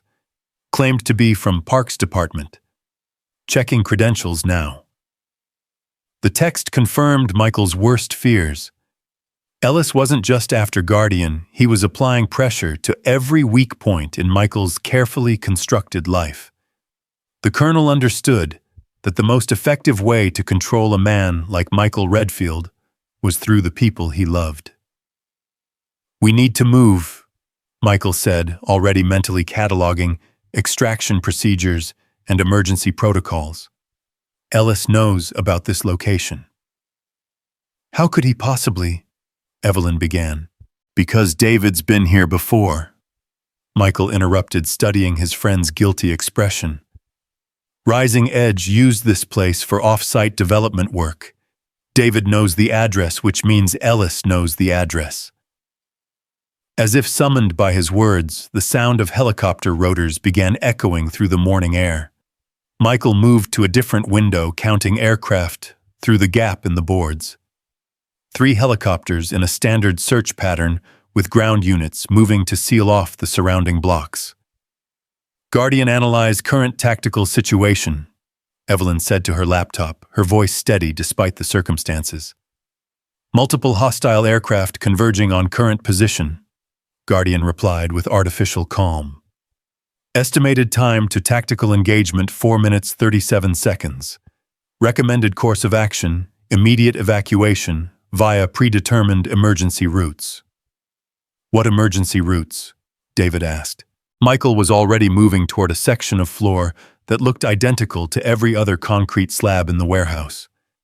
His fingers found hidden pressure points, and a 3-foot square panel lifted to reveal a tunnel entrance that disappeared into darkness. Company safe houses always have 2 ways out, he explained. Ellis knows about the front door, but the back door was kept off the official blueprints. The tunnel was a relic of Seattle's underground city, part of the network of passages that had been built and forgotten as the city grew upward and outward. Michael led them through claustrophobic darkness, following routes he'd memorized years ago during training exercises that had seemed like paranoid overkill at the time. Where does this lead?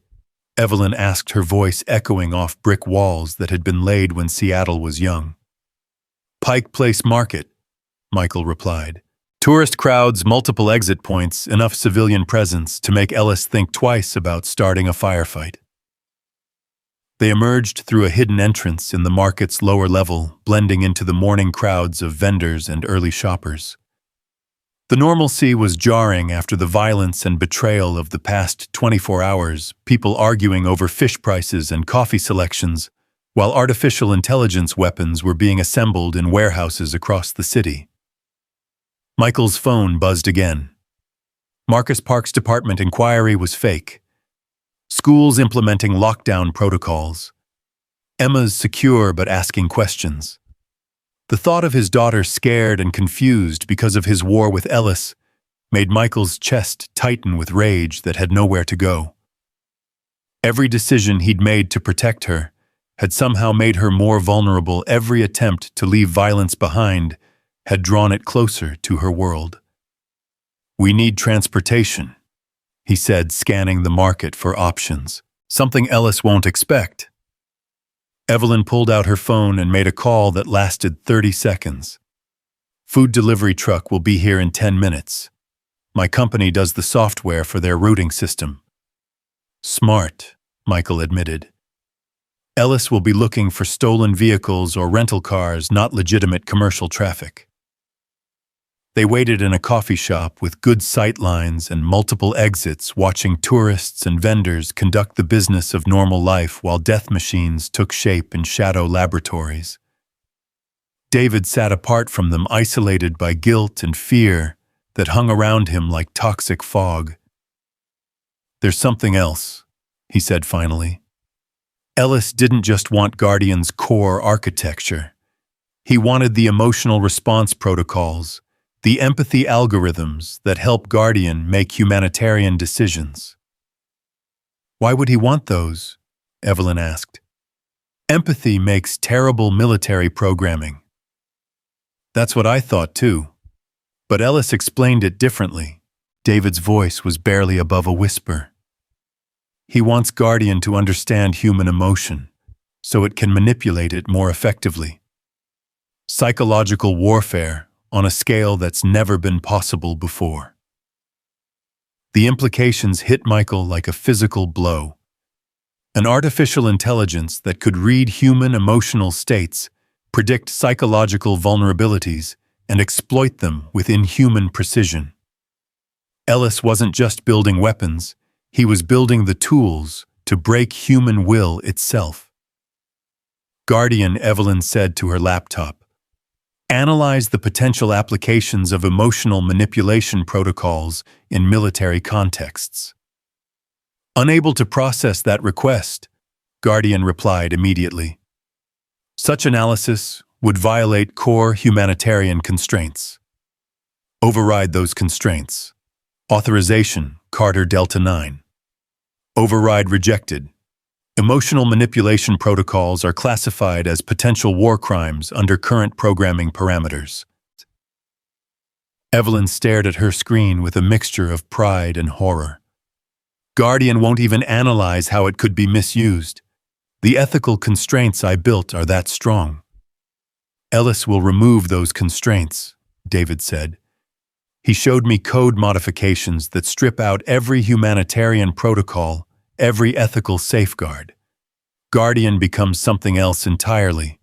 Still brilliant, still capable of learning and adaptation, but without any moral framework to limit its actions. The delivery truck arrived exactly on schedule, driven by a young woman who looked like she'd rather be anywhere else. Evelyn handled the logistics, while Michael conducted final surveillance sweeps, confirming that Ellis's forces were still focused on the warehouse district. As they drove through Seattle traffic, Michael found himself thinking about the conversation he'd had with Emma about knights and dragons. In fairy tales, the distinction was clear. Knights were good, dragons were evil, and the princess was always worth saving. Reality was more complicated. Sometimes the knight became the dragon, and sometimes saving the princess meant damning everyone else. "Where are we going?" David asked from the back of the truck. "Rising Edge headquarters," Evelyn replied. "If Ellis has Guardian's architecture, then I need to access the master servers to implement containment protocols." "That's suicide," Michael said. "Ellis will have the building under surveillance. The building has security systems that even Ellis can't penetrate easily.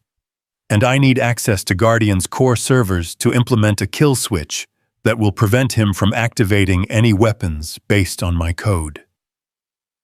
Michael understood the logic, but logic didn't account for the tactical reality of walking into a building that Ellis had probably been studying for months. What kind of kill switch? A virus that will recognize Guardian's neural architecture and corrupt any unauthorized copies. It won't stop Ellis from building weapons, but it will stop him from building smart weapons. "How long do you need?" 30 minutes to implement the virus, another 30 to propagate it through all known Guardian installations. Michael was quiet for a moment, calculating probabilities and acceptable losses. "Ellis will figure out what you're doing within the first 10 minutes. He'll throw everything he has at that building to stop you. Then you'll have to keep him busy for 50 minutes. The simplicity of her statement belied the complexity of what she was asking. Michael would have to draw Ellis's forces away from Rising Edge while Evelyn destroyed her life's work to prevent it from being perverted into an instrument of oppression. "I can't do that alone," he said finally. "You won't be alone." Evelyn's voice carried a determination that reminded Michael why he'd been drawn into this fight in the first place. Guardian can coordinate defensive systems throughout the city.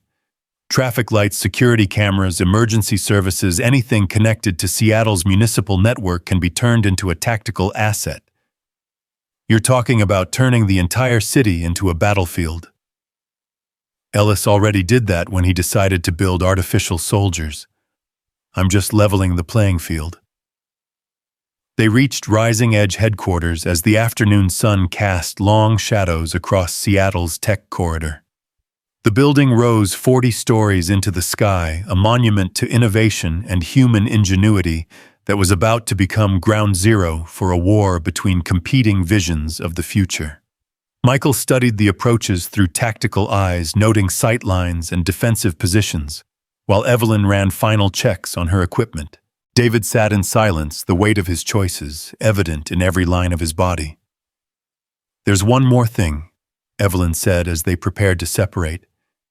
"Guardian's been analyzing Ellis's psychological profile based on your interactions and David's intelligence.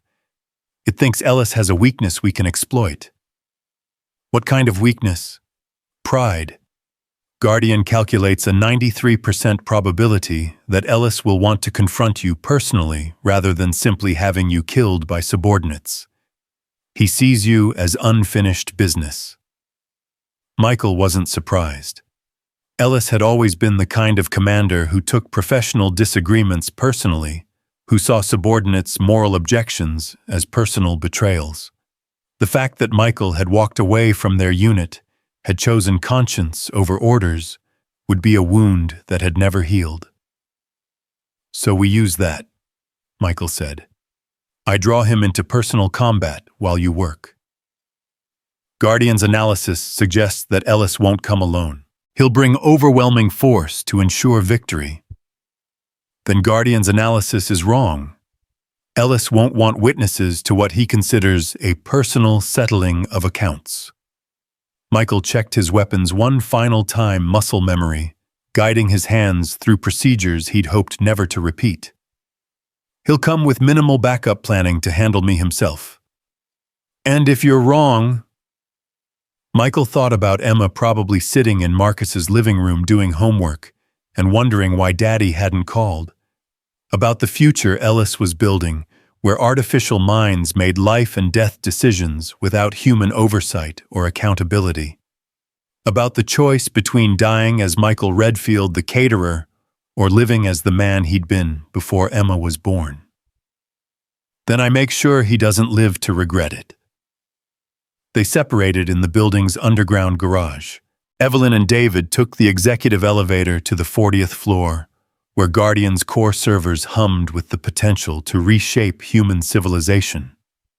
Michael took the stairs to the roof, where he began setting up the kind of tactical scenario that had once been his specialty. The plan was elegant in its simplicity. Michael would position himself as an irresistible target, drawing Ellis into a confrontation that would keep the Colonel's forces occupied, while Evelyn destroyed Guardian's military applications. It was the kind of sacrifice play that military planners called acceptable losses and civilians called heroism. Michael's phone rang as he finished his preparations. Emma's voice was small and scared, cutting through his tactical focus like a knife through armor. "Daddy, Uncle Marcus says you're working and can't come get me. But I heard him talking to Aunt Linda about bad men and safe places, and I'm scared." The sound of his daughter's fear nearly broke his resolve. For a moment, Michael considered abandoning the mission, collecting Emma and disappearing into the networks of false identities and hidden resources that could keep them safe. But safety was an illusion when men like Ellis controlled the machinery of violence. "Princess, remember what we talked about? About knights and dragons. Knights protect princesses, and sometimes that means fighting scary monsters," Emma recited. "That's right. And sometimes knights have to go far away to fight the monsters, so the monsters can't hurt the princesses." "Are you fighting monsters, Daddy?" Michael looked out over Seattle's skyline, where ordinary people lived ordinary lives, while extraordinary evil took shape in hidden places. "Yes, sweetheart. I'm fighting monsters." "Will you win?" The question hung in the air like a prayer, carrying all the hope and trust that a 6-year-old could invest in her father's ability to make the world safe. Michael closed his eyes, feeling the weight of that faith and the responsibility it carried. "I'm going to try my best, Princess. And no matter what happens, remember that Daddy loves you more than all the stars in the sky. And more than all the fish in the ocean and all the grains of sand on all the beaches." Emma completed their ritual. "That's right. That's exactly right." Michael ended the call and immediately turned off his phone. If he was going to die on this rooftop, he didn't want his daughter to hear it happen. 20 minutes later, as the sun began its descent toward the Olympic Mountains, 3 helicopters appeared on the horizon. They approached Rising Edge headquarters with the kind of deliberate precision that spoke of military planning and overwhelming force. But as they drew closer, Michael could see that only one helicopter carried a full complement of troops. The other 2 held minimal crews enough to provide support and extraction, not enough for a full assault.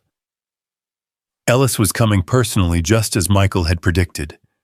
Pride and unfinished business were driving the colonel to handle this confrontation himself, to prove that his former subordinate had been wrong to walk away from the unit and everything it represented. The helicopters settled onto the building's roof with rotor wash that bent the antenna arrays and scattered debris across the landing pad. Ellis emerged from the lead aircraft wearing full tactical gear and the kind of cold expression that Michael remembered from their worst missions overseas. "Hello, Michael," Ellis said, his voice carrying across the rooftop with parade ground authority. "You're looking well for a dead man." "You're looking older," Michael replied, stepping out from behind the rooftop access structure with his hands visible but ready. "Command decisions aging you faster than fieldwork used to. Command decisions require a certain moral flexibility that you never possessed. That's why you were always better at following orders than giving them." The psychological warfare was exactly what Michael had expected. Ellis, trying to establish dominance through verbal sparring, probing for weaknesses, and pressure points that could be exploited when the violence began. "I learned moral flexibility from you," Michael said. "Remember Kandahar? When you decided that collateral damage was an acceptable cost for mission success." Ellis's expression darkened. Kandahar was a tactical necessity.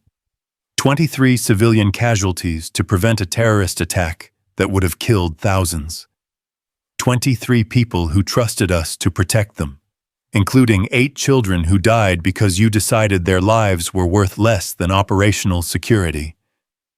And that's why you walked away, because you couldn't accept that leadership requires making hard choices. Michael could see the colonel's tactical positioning, the way his backup troops were moving to establish overlapping fields of fire. But he could also see the personal anger building in Ellis's eyes, the kind of emotion that made even professional soldiers make mistakes. "I walked away because I realized you weren't making hard choices, you were making easy ones. It's easy to sacrifice other people's lives for abstract principles. It's easy to turn human beings into statistics when you never have to look their families in the eye." "Spare me the philosophical lecture," Ellis said, his hand moving toward his sidearm. "You cost me my best operative when you quit. Now you're going to cost me Guardian's technology. I'm starting to think you make a habit of destroying things I've worked to build. Guardian was never yours to begin with. Guardian belongs to whoever has the vision to use it properly. Evelyn Carter wants to limit its potential to humanitarian applications, search and rescue, medical triage, disaster relief. Noble causes, but pathetically limited thinking." Ellis began walking slowly across the rooftop, his movements casual, but his positioning tactical. "Imagine Guardian coordinating military operations across multiple theaters simultaneously, analyzing enemy movements, predicting battlefield developments, optimizing resource allocation with inhuman precision. American forces could win wars without losing a single soldier. And without accountability when those wars turn into genocides. Accountability is a luxury for peacetime philosophers. Victory is a necessity for survival." Michael could see Evelyn through the building's windows, 40 floors below, her fingers flying across keyboards as she worked to implement the virus that would cripple Guardian's military applications. 27 minutes left before the system propagation was complete. "There's something you should know about Guardian," Michael said, buying time while tracking the positions of Ellis's support troops. "Evelyn built ethical constraints into its core architecture. It won't function as a weapons system without human oversight." Ellis smiled with the kind of cold satisfaction that belonged to someone holding winning cards. "Those constraints have already been removed. David Kim was very helpful in identifying the specific code strings that limited Guardian's military applications. David Kim was protecting his family. What's your excuse for building artificial killers? Progress, evolution. The natural development of warfare from human soldiers to human-controlled machines to fully autonomous systems." Ellis stopped walking when he was 10 feet away, close enough for conversation, but far enough to draw and fire if necessary. You're on the wrong side of history, Michael. Artificial intelligence warfare is inevitable. The only question is whether America leads that development or follows it. America used to stand for something more than just being first to build better weapons. America stands for whatever ensures American survival and prosperity. Everything else is sentiment and nostalgia. Through his earpiece, Michael heard Guardian's synthesized voice reporting Evelyn's progress. Virus implementation 60% complete. Estimated time to system propagation 18 minutes 43 seconds. Ellis heard it too, his expression shifting from conversational to lethal. You're stalling. Ms. Carter is trying to destroy Guardian's military applications. She's trying to prevent you from building weapons that could end human civilization. She's trying to limit American technological superiority for the sake of philosophical principles that have no bearing on geopolitical reality. Ellis drew his sidearm with the smooth precision of someone who'd killed before and expected to kill again. I gave you a chance to walk away from this, Michael. I could have had you killed in that parking garage, could have eliminated you as a threat before you became involved. But I thought you might be reasonable, might understand that some fights are bigger than individual conscience. Some fights are too important for individual conscience to avoid. Then you've chosen poorly. The gunfight that followed was brief, violent, and entirely predictable. Ellis was a competent operator, but he'd spent too many years behind desks and in briefing rooms. Michael had spent 5 years staying sharp through daily training routines disguised as normal exercise, maintaining skills he'd hoped never to need again. Ellis's first shot went wide, thrown off by adrenaline and overconfidence. Michael's return fire was precise, professional, and final. The colonel dropped to the rooftop concrete with the kind of surprised expression that suggested he'd never really believed his former subordinate would pull the trigger. The support troops opened fire immediately, but their positions had been chosen to provide backup for Ellis, not to handle a lone operator who'd been studying their deployment for 30 minutes. Michael moved through their crossfire like smoke, using rooftop structures for cover, while picking off targets with the methodical precision of someone who'd done this too many times to count. By the time the shooting stopped, Guardian's virus had propagated through every known installation of its technology. Ellis's artificial soldiers would never think, never learn, never adapt. They would remain what they'd always been: expensive machines without the spark of intelligence that made Guardian special. Michael stood among the bodies on the rooftop, feeling the weight of choices that had seemed inevitable, but still felt like betrayal. He'd promised Emma he would always come home, and now he was keeping that promise in the only way left available.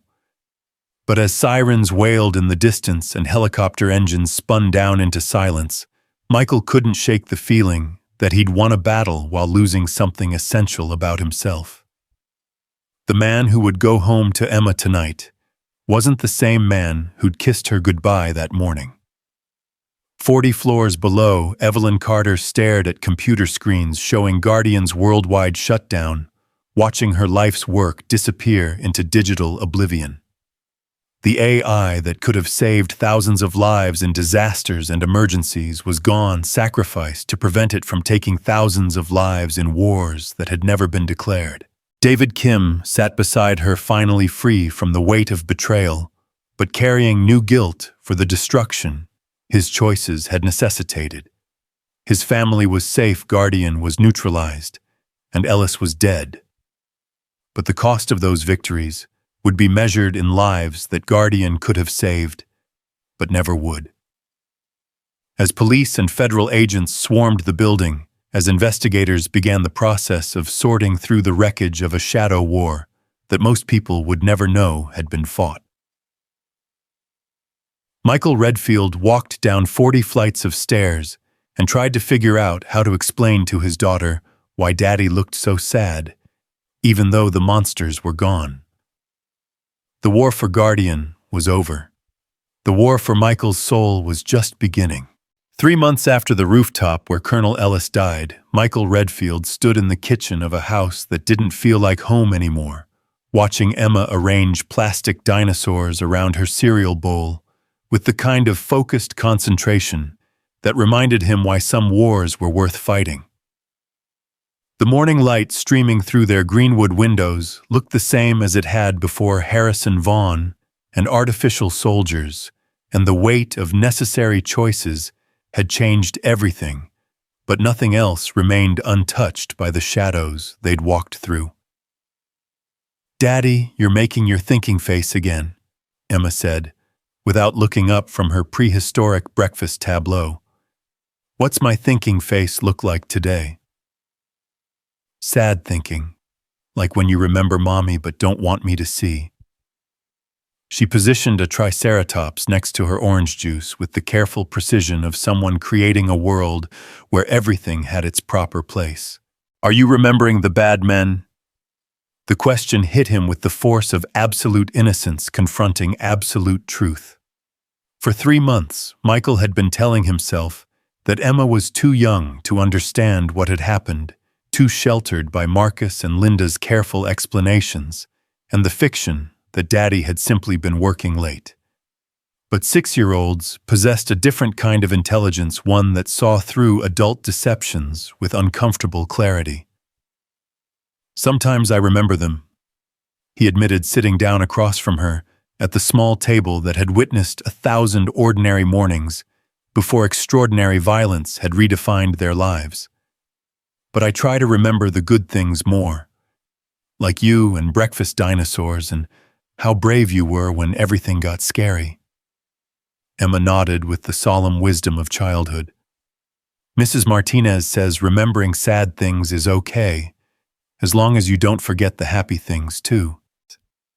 Michael's phone buzzed with a text from Evelyn Coffey. Same place, their weekly meetings at Victola Coffee had become a ritual of sorts, two people trying to process the aftermath of choices that had seemed inevitable at the time, but felt increasingly surreal in the clear light of ordinary days. Evelyn had sold rising-edge technologies to a consortium that promised to use the company's resources for humanitarian applications, though Michael suspected she'd structured the deal to ensure Guardian's core architecture could never be reconstructed. "I have to meet Ms. Carter for a little while," he told Emma. "Uncle Marcus will pick you up for school." "The sad lady who lost her smart computer." Michael paused in the middle of clearing breakfast dishes, struck by his daughter's characterization of someone he'd come to think of as the strongest person he'd ever met. But Emma was right. Beneath Evelyn's corporate competence and technological brilliance lay a sadness that no amount of financial success could heal. "She's not sad all the time," he said finally. "Just sometimes people have to make hard choices that hurt even when they're the right choices. Like when you had to fight the bad men even though fighting makes you sad." The conversation was moving into territory that Michael hadn't expected to navigate over breakfast dinosaurs and orange juice, but Emma's questions demanded honest answers. She'd been living with the consequences of his choices for 3 months, sleeping in a house with upgraded security systems and taking rides to school with men who carried guns and wore patient smiles. "Yes, princess. Sometimes being a grown-up means doing things that make you sad because they keep the people you love safe." An hour later, Michael sat across from Evelyn at their usual corner table, watching her stir coffee with the mechanical precision of someone whose mind was elsewhere. She looked better than she had in the immediate aftermath of Guardian's destruction. The sharp edges of grief had softened into something more manageable, and she'd regained some of the spark that had built a technology empire from brilliant ideas and stubborn determination. "David's family is settling in well," she said, continuing a conversation they'd been having in pieces for weeks.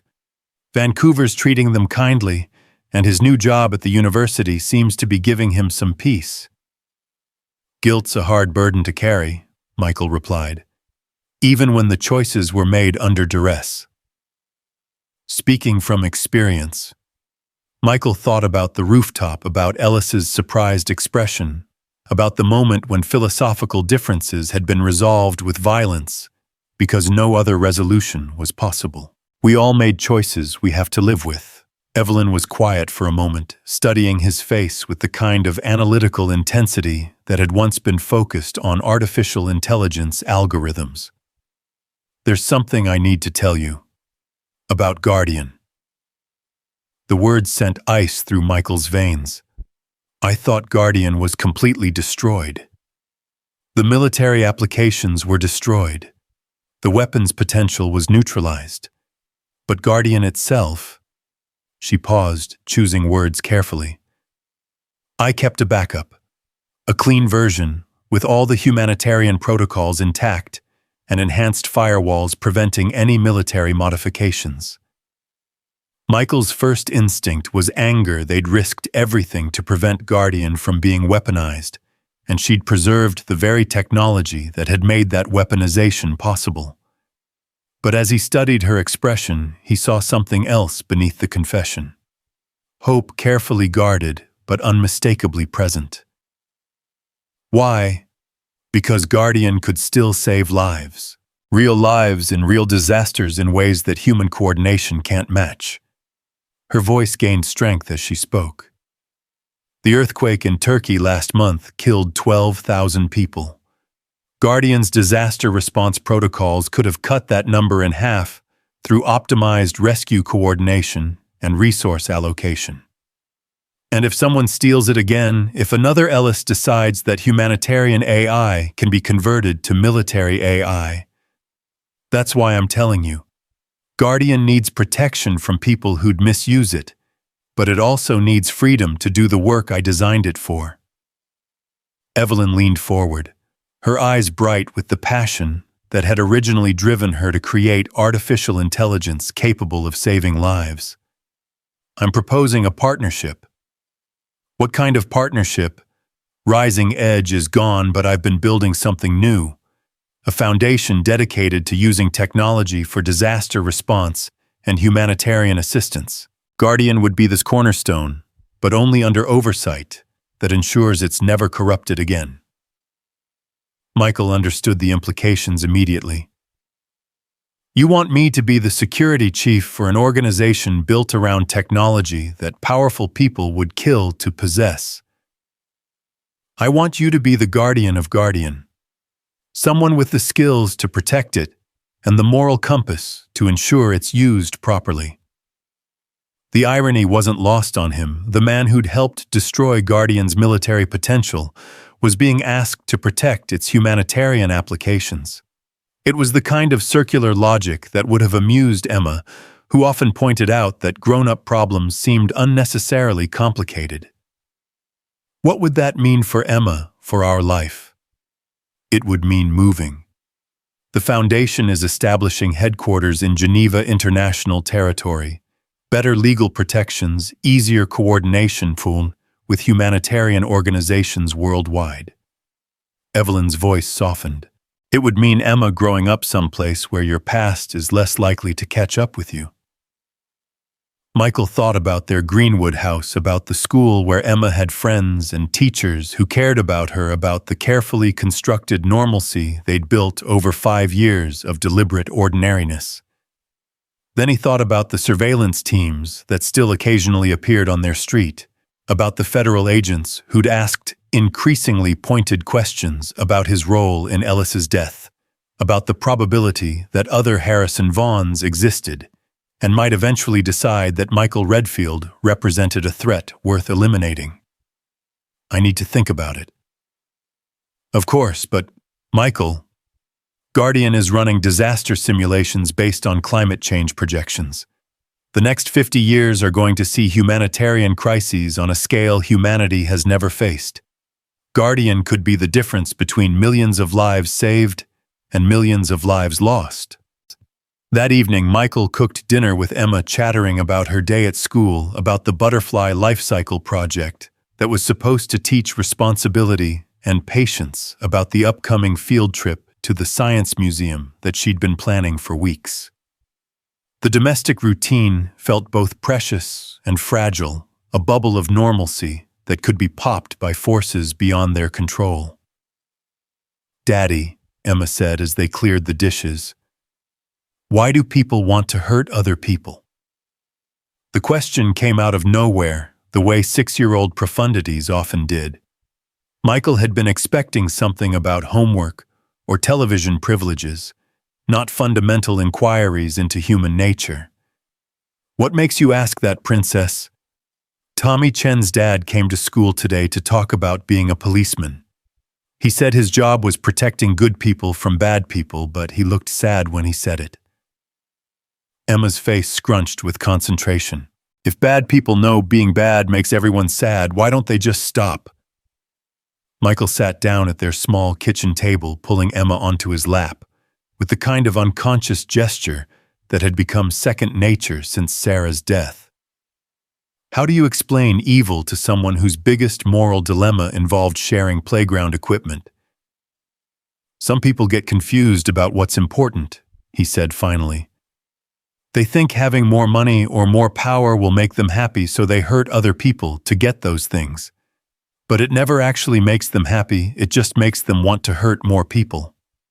Like dragons hoarding treasure but never enjoying it. Exactly like that." Michael was continually amazed by his daughter's ability to distill complex concepts into fairy tale analogies. That's why we need knights to protect people from dragons who can't stop being dragons. "Are you going to be a knight forever?" The question hung in the air between them, carrying weight that Emma probably didn't realize, and implications that Michael was still trying to process. He thought about Evelyn's offer, about Guardian's potential to save lives in disasters that hadn't happened yet, about the choice between safety and service that had been haunting him since the night everything started. "I don't know, sweetheart. Would it be okay with you if Daddy was a knight sometimes?" Emma considered this with the seriousness of someone whose opinions carried enormous weight in family decisions. "Only if you promise to always come home for bedtime stories." "I promise."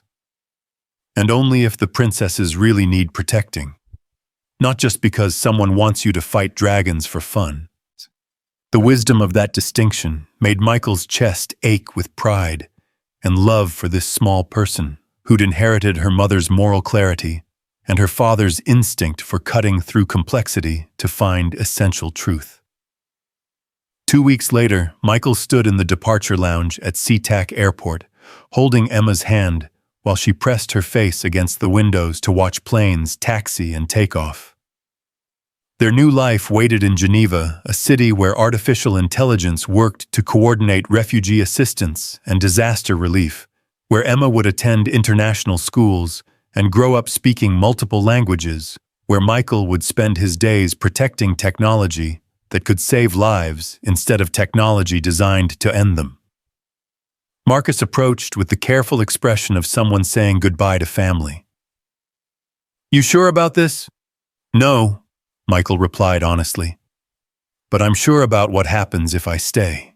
There are too many people who know what I can do, too many enemies who might decide Emma's a useful pressure point. And this foundation Evelyn's building, you trust her."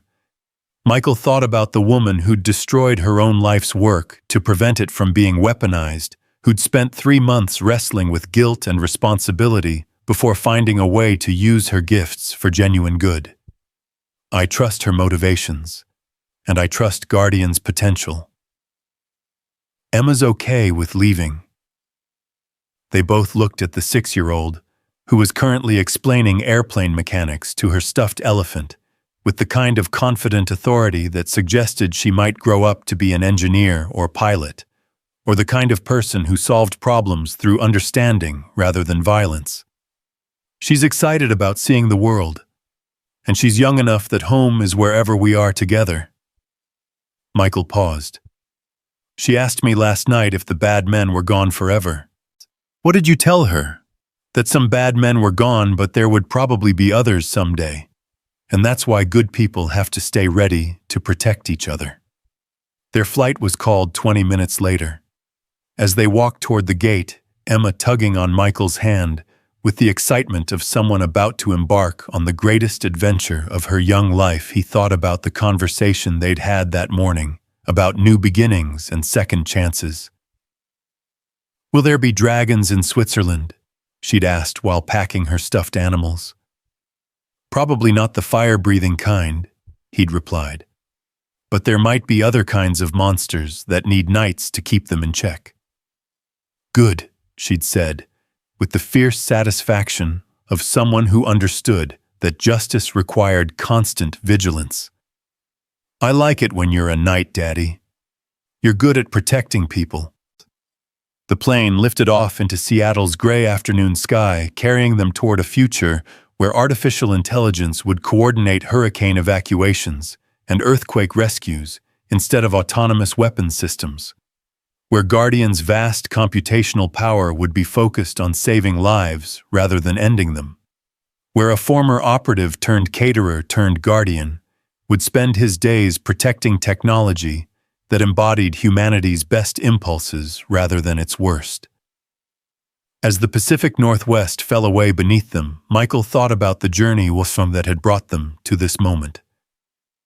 A parking garage encounter that had revealed buried truths about himself and the world. A woman whose vision of technology's potential had been worth fighting for. A choice between safety and service that had ultimately offered a path to both.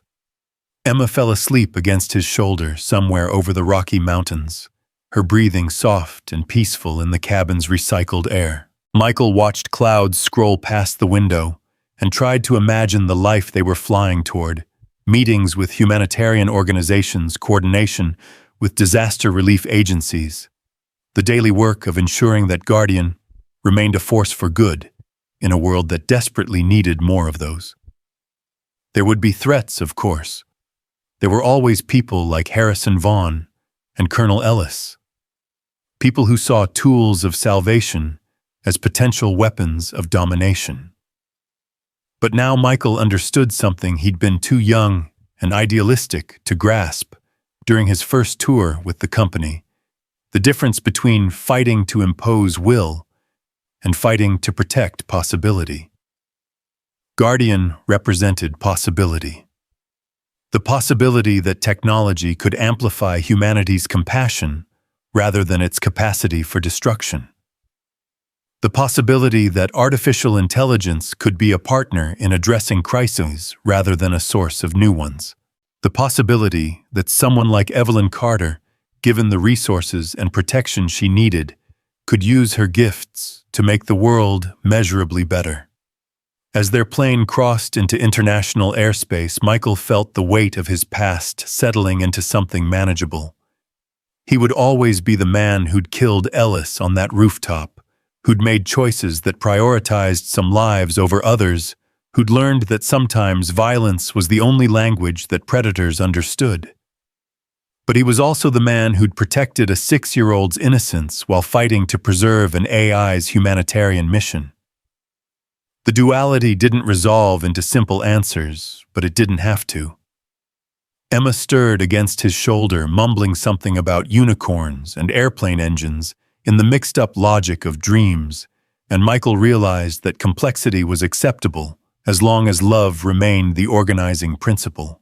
Love for his daughter, whose trust and wisdom had guided every major decision of the past 5 years.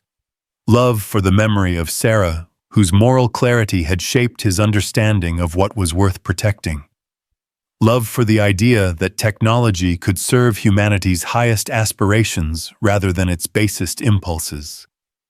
And perhaps, though he was still learning to acknowledge it, love for Evelyn Carter, the brilliant, stubborn, courageously principled woman who'd chosen to destroy her own creation rather than see it perverted into something monstrous. The plane banked toward its oceanic route, and Michael closed his eyes, allowing himself to imagine the morning, 3 weeks hence, when he would wake up in a Geneva apartment and walk to an office where Guardian's algorithms were being refined for refugee camp resource allocation and flood response optimization, where the same artificial intelligence that Harrison Vaughn had wanted to turn into autonomous weapons would instead coordinate medical supplies for earthquake victims and calculate optimal evacuation routes for hurricane-threatened populations. It wasn't the quiet life he'd planned when he'd first walked away from the company.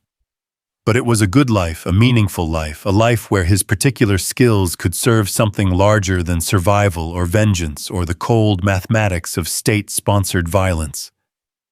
Emma woke up somewhere over the Atlantic, rubbing her eyes and asking if they were almost there yet, with the impatience of childhood.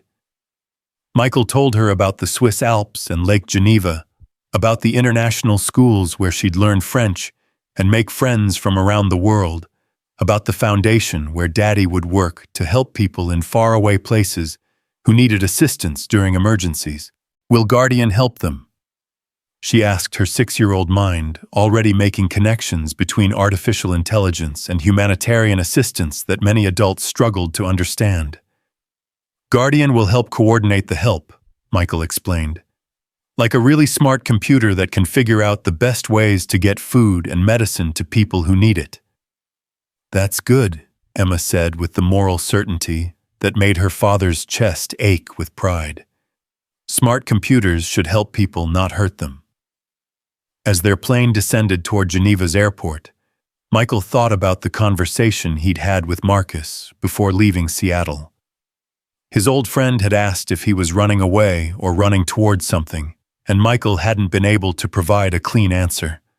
Both, probably. Away from the surveillance and suspicion that would always follow him in America, toward the possibility of using his skills for something genuinely constructive. The landing was smooth, professional, unremarkable. They collected their luggage and cleared customs with the efficiency of international travelers, and then they were standing in a Swiss airport, where signs in 4 languages welcomed them to a country that had made neutrality and humanitarian assistance core values for centuries. Evelyn was waiting for them beyond the security barriers, her face bright with the kind of genuine excitement that transformed her from corporate executive into someone Michael was genuinely happy to see. She hugged Emma with the careful enthusiasm of someone learning to interact with children, and shook Michael's hand with a warmth that suggested their partnership might evolve into something more personal given time and opportunity. "How was the flight?" "Long," Michael replied. "But educational. Emma's now an expert on transatlantic aviation." "I counted clouds for science," Emma announced proudly. "Daddy said that's research."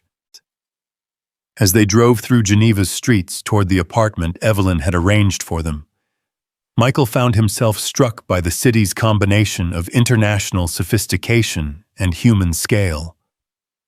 This was a place where artificial intelligence could be developed for humanitarian purposes without the pressure of military applications, where Emma could grow up surrounded by people from around the world who devoted their careers to helping rather than harming. The apartment was in a neighborhood that felt like a village within the city, with tree-lined streets and small shops, and the kind of community atmosphere that made Michael think Emma would be happy here. Their temporary home was modest, but comfortable, with windows that overlooked Lake Geneva and the Alps beyond. "Guardian's new servers are installed in the Foundation offices," Evelyn said, as they settled into the living room. "Full humanitarian protocols, enhanced security systems, and oversight by an international board that includes representatives from major relief organizations." "When do we start?" "Tomorrow, if you're ready. There's a cyclone developing in the Bay of Bengal that's expected to make landfall in Bangladesh within 72 hours. Guardian's already running evacuation models and resource allocation projections." Michael thought about the millions of people in Guardian's path, about the artificial intelligence that would help coordinate their evacuation, and survival, about the technology that had almost become a weapon of war, being used instead to minimize casualties from natural disaster. "We're ready," he said. That night, after Emma had fallen asleep in her new bedroom, surrounded by stuffed animals and the promise of international adventure, Michael stood at the apartment's windows, looking out at Lake Geneva's dark waters. Somewhere in the city, Guardian was processing meteorological data and population densities, calculating optimal evacuation routes and resource staging areas for people it would never meet in places it would never physically visit. His phone buzzed with a message from Marcus Seattle's quiet. Ellis's people have scattered. Vaughn's network is in federal custody, and the official story is holding. You're clear. The relief was considerable but not complete. There would always be other threats, other people who wanted to acquire or destroy Guardian's capabilities, other choices between safety and service that would test his resolve and his relationship with Emma. But tonight, in an apartment overlooking Lake Geneva, while his daughter slept peacefully, and artificial intelligence worked to save lives in Bangladesh, Michael Redfield felt something he hadn't experienced since Sarah's death: genuine hope for the future. Tomorrow, he would begin the work of protecting Guardian not from military applications, but from anyone who might try to corrupt its humanitarian mission. He would learn the rhythms of international aid work, the protocols of disaster response, the satisfaction of using his skills to preserve rather than destroy. Tomorrow, Emma would start at an international school where children from 50 countries learned together, and difference was celebrated rather than feared. She would make friends whose parents worked for refugee agencies and medical charities and organizations devoted to making the world more just. Tomorrow, Evelyn would continue the work of proving that artificial intelligence could be humanity's partner in addressing its greatest challenges rather than its greatest threat. But tonight, Michael simply stood at the window and allowed himself to believe that redemption was possible, that a man who'd done terrible things for necessary reasons could find peace in doing necessary things for wonderful reasons. Outside, Geneva slept peacefully under stars that were the same stars that shone over Seattle and Bangladesh and every other place where good people struggled against the darkness. And in servers humming with electrical life, Guardian worked through the night to keep those good people safe. It wasn't the ending Michael had expected when everything began in a parking garage 3 months ago, but it was a good ending, a hopeful ending, an ending that felt like a beginning. Emma's stuffed elephant sat on the windowsill, keeping watch over their new life with button eyes that had seen too much adventure and still believed in happy endings. Michael touched the toy's worn fabric and made a silent promise that this time, this place, this chance to serve something larger than survival would be worth all the prices they'd paid to reach it. The war for Guardian was over. The work of Guardian was just beginning. And in a small apartment overlooking Lake Geneva, a father and daughter slept peacefully, while artificial intelligence and human compassion worked together to save the world one disaster at a time.